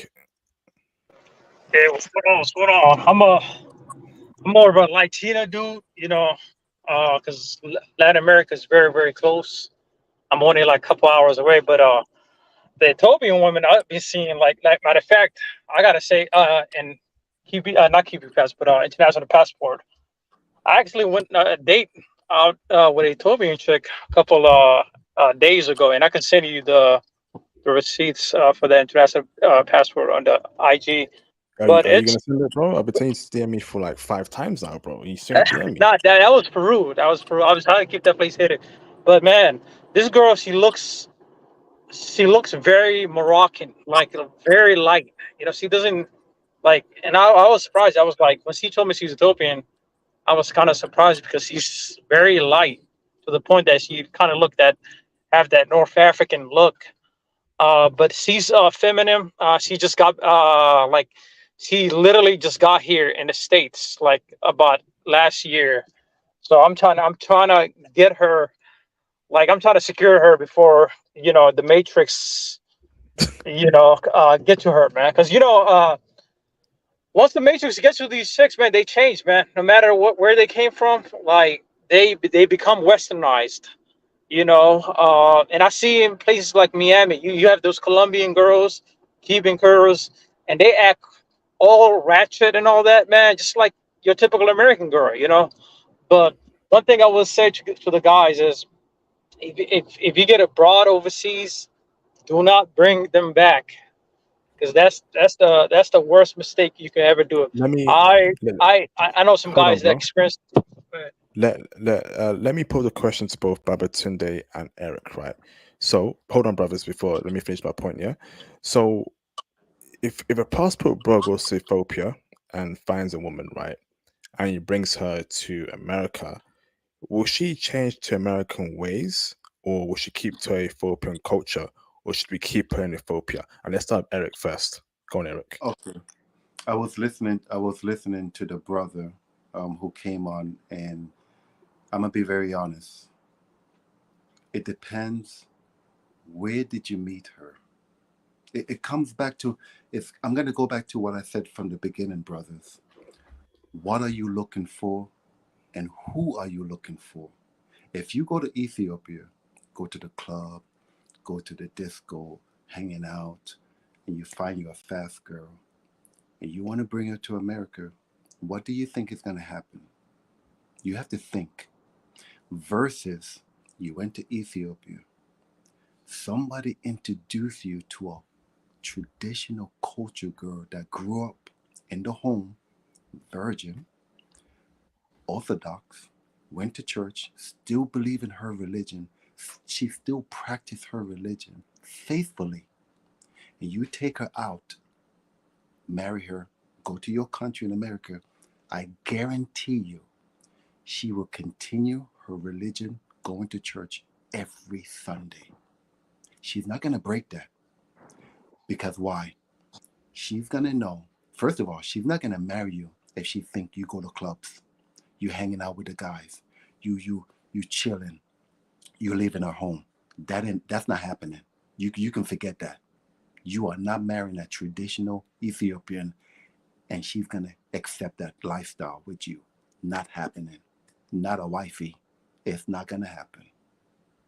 She gonna know about you. Her family gonna know about you. So if I'm gonna pick someone from Ethiopia, it's gonna be picked from a family that I know she's not breaking that tradition. I got to choose what type of Ethiopian I want. Amazing. Thank you for that breakdown, Eric. Go on, Babatunde. What's your thoughts on that? Yeah, it's Eric is definitely spot on with that. Like, you see, there are two types of Ethiopian women. The one who are, abroad, and the one who are obviously in Ethiopia. If you're looking to get with an Ethiopian woman, I would definitely suggest you get down with the one who lives in Ethiopia. However, like you said, you definitely want to get with the right one. Mm-hmm. You see, so we need to be careful, man. Like, you can easily get finesse. It doesn't matter whether she's in Ethiopia or not. You understand? The brother that said that she met with the one that came about a year ago. That one is still fine. You see, that one is still okay because she hasn't lived in the U.S. for long. But trust me, if you come back another 4 to 5 years, she's gone. Like you said, the metrics, man, would have caught up with her. Yeah, So if but, you but, can but get a, brother, but brother, but brother, you have to think about this, and he has to think about this. When you bring her to America, Mm, where are you taking her? Who are you bringing her around? What what environment are you going to expose her to? It's about the brother, his responsibility. Where you taking her to? Are you taking her out to hang out with the guys in the clubs? Are you going out to the casinos? Are you doing all these things that going to expose her to the matrix, the negative part, or are you going to bring her in the area where she's comfortable to still continue her religion? This is the difference. You have to choose which path you want to go down with her, because she could be exposed, you're right, in a negative way, or you keep her in the positive way, which means you go to church with her on Sunday, where she's not going to be exposed to that negative stuff. It's up to the guy how the lifestyle you're going to bring her and expose her in your country. Yes, indeed. Yes, indeed. Amazing breakdown. Amazing breakdown. Right. So, Buck Travel, you got anything else you want to speak on, bro? You're on mute. Yeah, I just got a question. I know you said they got a different culture out there. Like, say for example, if you end up getting married to one, and let's say you end up having kids with them and all that, would you assimilate your culture to them, or you would, like, what is it, change to their culture? How would you raise your kids? Go on, Eric. You answer that question I first. think, in my opinion, if I was to, for example, I was raised Pentecostal. I was raised in a Christian home. So I'm British, obviously. So I have my own culture, my own tradition, my own religion. If I meet an Ethiopian who's Orthodox, okay, I have to both sit down with her and have this conversation. Are we both going to have separate, or one is going to raise the child with both? And it's okay to have that conversation, to have both expose mother and father with the child, to expose both cultures. There's nothing wrong with that. I don't think I need to leave mine to adapt to hers. I don't believe she needs to leave hers to adapt to mine. I believe if we both have the conversation that we can continue, she can continue going to her Orthodox practice. I can continue going to mine. I can go to her. She can come to mine. It's based on the two coming together and having that conversation. What's best for the family to raise the child? That's my opinion. How about the other guy who been there? Like, Yeah, can you answer that question? yeah. Look, I think it depends on what your culture is. Like me, I'm Nigerian, and I have very strong, cultural, I would say, very cultural imprint. So, for me, if I was to marry an Ethiopian woman, if she was Orthodox, definitely she would continue to practice the religion. For me, I'm not very religious myself, so I'm not really too focused on what the religion is per se. I'm more focused on the culture. So my case would definitely be Nigerian, Ethiopian, but also Australian. You see, so I would raise them as a true Nigerian man would. Expose them to the culture, expose them to the tradition. But when it comes to religion, I would let them choose what sort of religion they want to practice. So, would I go to Orthodox church with my wife every now and then? Yeah, I could. If my wife decides that she wants to introduce the Orthodox religion to them, that's okay. For me, personally, I don't mind. That's a good answer. How about their language? Do they speak different language other than? Would you So, teach them the local language, so or? I would teach them my language. You see, I would try and make sure that they, because they're kids. Kids can learn 3, 4, 5, 6 languages. There's no number to the amount of language that they can learn. So I would try as much as possible to expose them and teach them my language. But she's definitely the mother, and she would definitely be with the kids more than I would.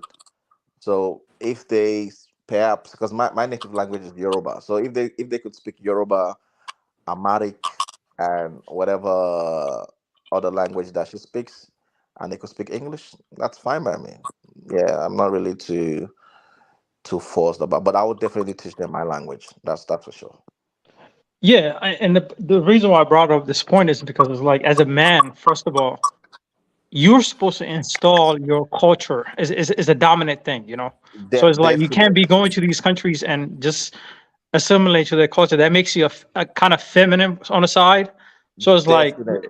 So it's Yeah. like you gotta bring your side, and she's gonna be looking at you sideways when she sees you assimilating to that culture, feeling some type of way about it, So that's Definitely, the what definitely. I'm.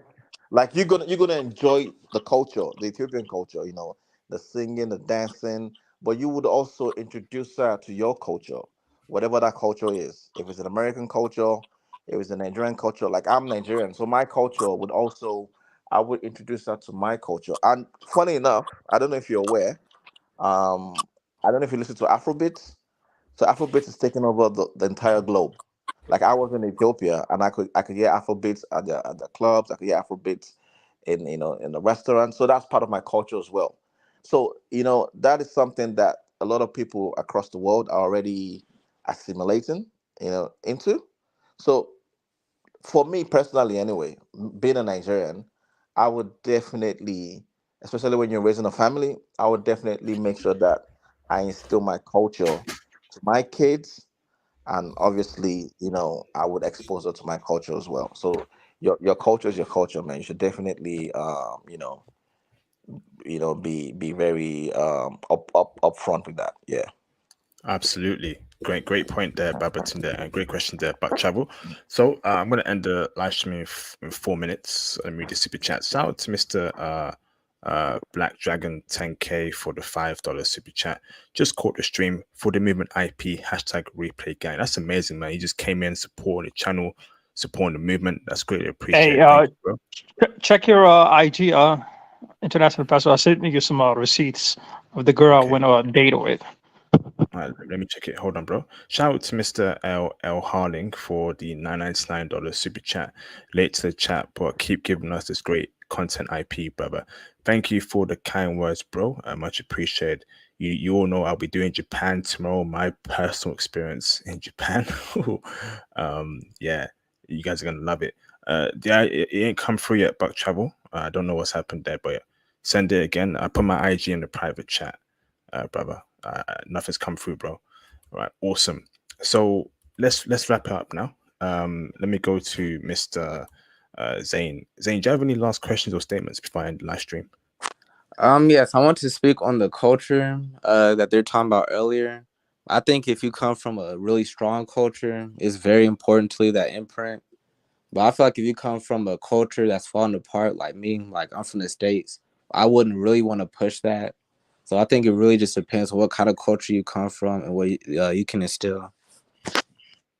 Okay, Nah. awesome. Thank you, bro. Thank you. Mr. Babatunde, do you have any closing statements, bro? Yeah, like Mr. Eric said, you just have to go to Ethiopia.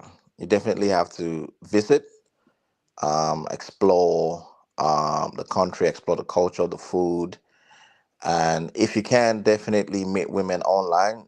You should. But like he said, like I feel like if you have a guy in Ethiopia, I think they would better navigate your finding a woman better than you could if you were to meet her online. So that is definitely what you want to do. But just be careful though that you don't get finessed by anyone, because that could happen as well. So just make sure that your intel is strong, and it has to be someone that is a mutual friend or someone that you know, and that way you would definitely be on the safe side. But explore Ethiopia, explore Africa, explore Rwanda, Kenya. Your other half might not necessarily be in Ethiopia. She might be in a country close by, but definitely Ethiopia for me is a must visit. Yeah. Thank you, Babatunde. Looking forward to speaking to you over the weekend and seeing what intake you provide for brothers. Thank you, bro. And I have a great day in Australia, okay? Yeah. So sorry, Eric. Are you able to? Can I get your? Are you on Instagram or socials? Anyone who want to What the flip? walking to success is one word underscore. So it's walking to success underscore. That's my Instagram. Hit me up. For me, I love to connect anyone who wants to connect with good, solid people there in Ethiopia, I have no problem with that.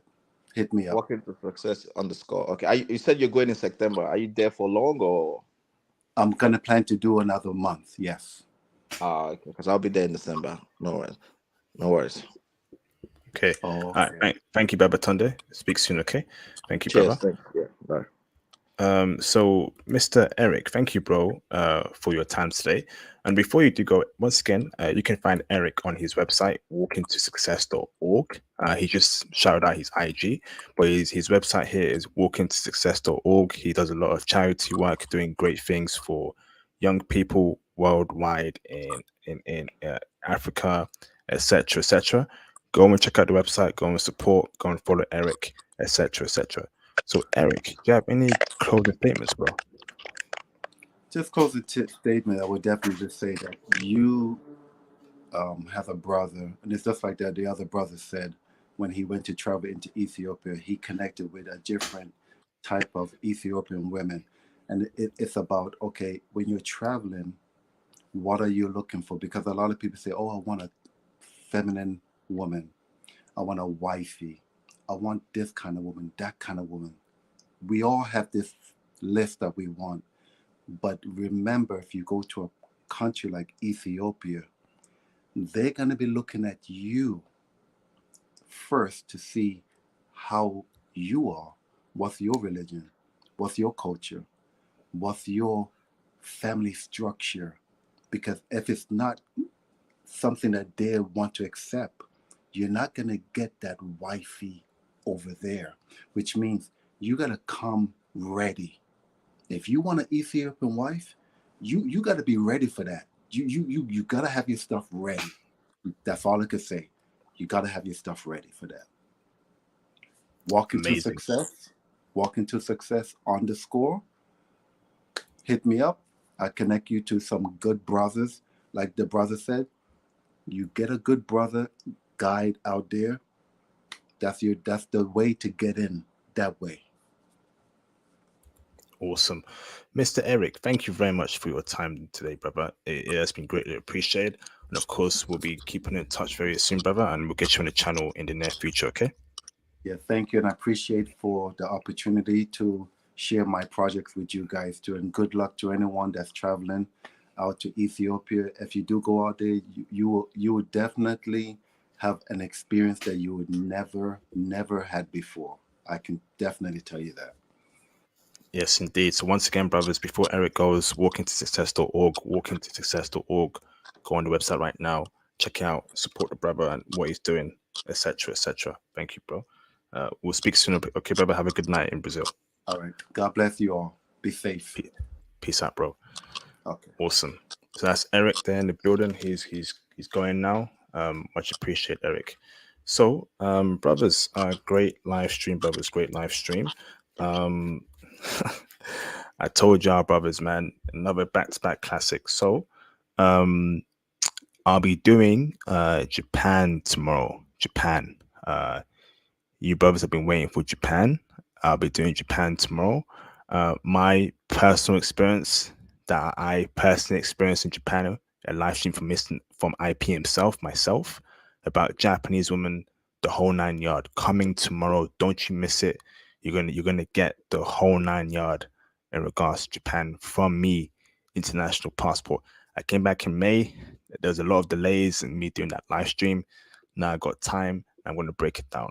So, brothers, let me know what you thought about this live stream. Press a 1 in the chat to let me know if you've enjoyed this live stream. And definitely consider supporting the channel by liking the video, hitting the super chats, hitting the PayPal. Support what I do. I'm out here actually saving lives. Me and Theo are doing great things. Every day a brother gets into IT because of me and Theo. So we out here sacrificing our free time for the goodwill, brothers. So you gotta support me. Gotta support me. Gotta support. Make sure you join that Patreon. You join that Patreon to hear about foreign women. Okay, how they get down in the bedroom. You know how they treat brothers. How sensual and how naughty they are in the bedroom. Japanese women, German women, Panamanian women, Colombian women. All on the Patreon, explicit X-rated, unfiltered, director's cut, and raw. If you want to get into IT, book your IT consultations with me. The Calendly link is in the description below this video. Book your slot. Let's have a 1 hour call, half an hour call. If you don't want to talk about IT, if you're thinking about travel, if you're thinking about traveling to your first country, etc., we can book a travel consultation with me. Okay. So it's been a pleasure, brothers. Where's everyone listening in from? We're gonna go on for another 5 minutes, and we'll end the live stream right there. Where's everyone listening in from? What state? What city? What country? Let's go.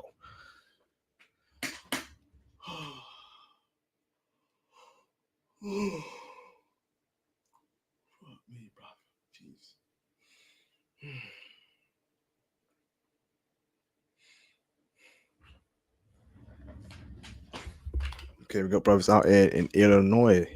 Awesome, man. Who else is in the building? Any brothers? And also, if you want to come on the channel to share your experience in regards to how foreign women treated you in a particular country, send me a DM on IG. I will get you on the channel. Don't be greedy.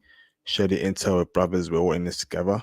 We can only lift each other's up as collectives, right? Very important. We support each other. We share information with each other, etc. So reach out to me on IG to come on the channel for an interview. Okay, brothers out there in London, shout out to Quadra K. Brothers out there in DC, in South Carolina, New York City, DC. Shout out to Sean Camp back in the building. How you doing, Sean Camp? Been a minute, bro. Been a minute. Go and subscribe to my new channel, International Passport Clips. I'm gonna drop a new Japan vlog next week. Okay, on the International Passport Clips channel. That will solely be a travel channel for you brothers, man. Value. Okay, that's what I'm going for, brothers. So yeah, great live stream. Another minute. Where y'all brothers listening in from? And make sure you cop that merch too, man. Cop the merch. Support. If this channel is saving your life, you got to support, man. Cop the merch, etc. Please, support me, man. It's not easy doing what I do.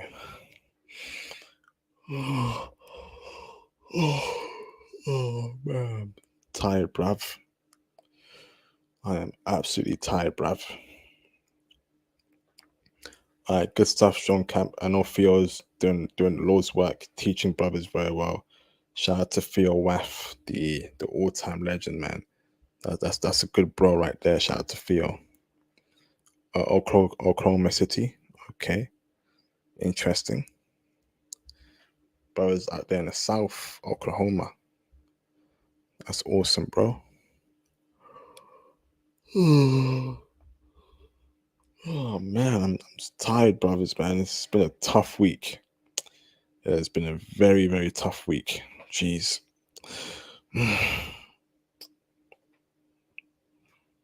It's been tough, brothers.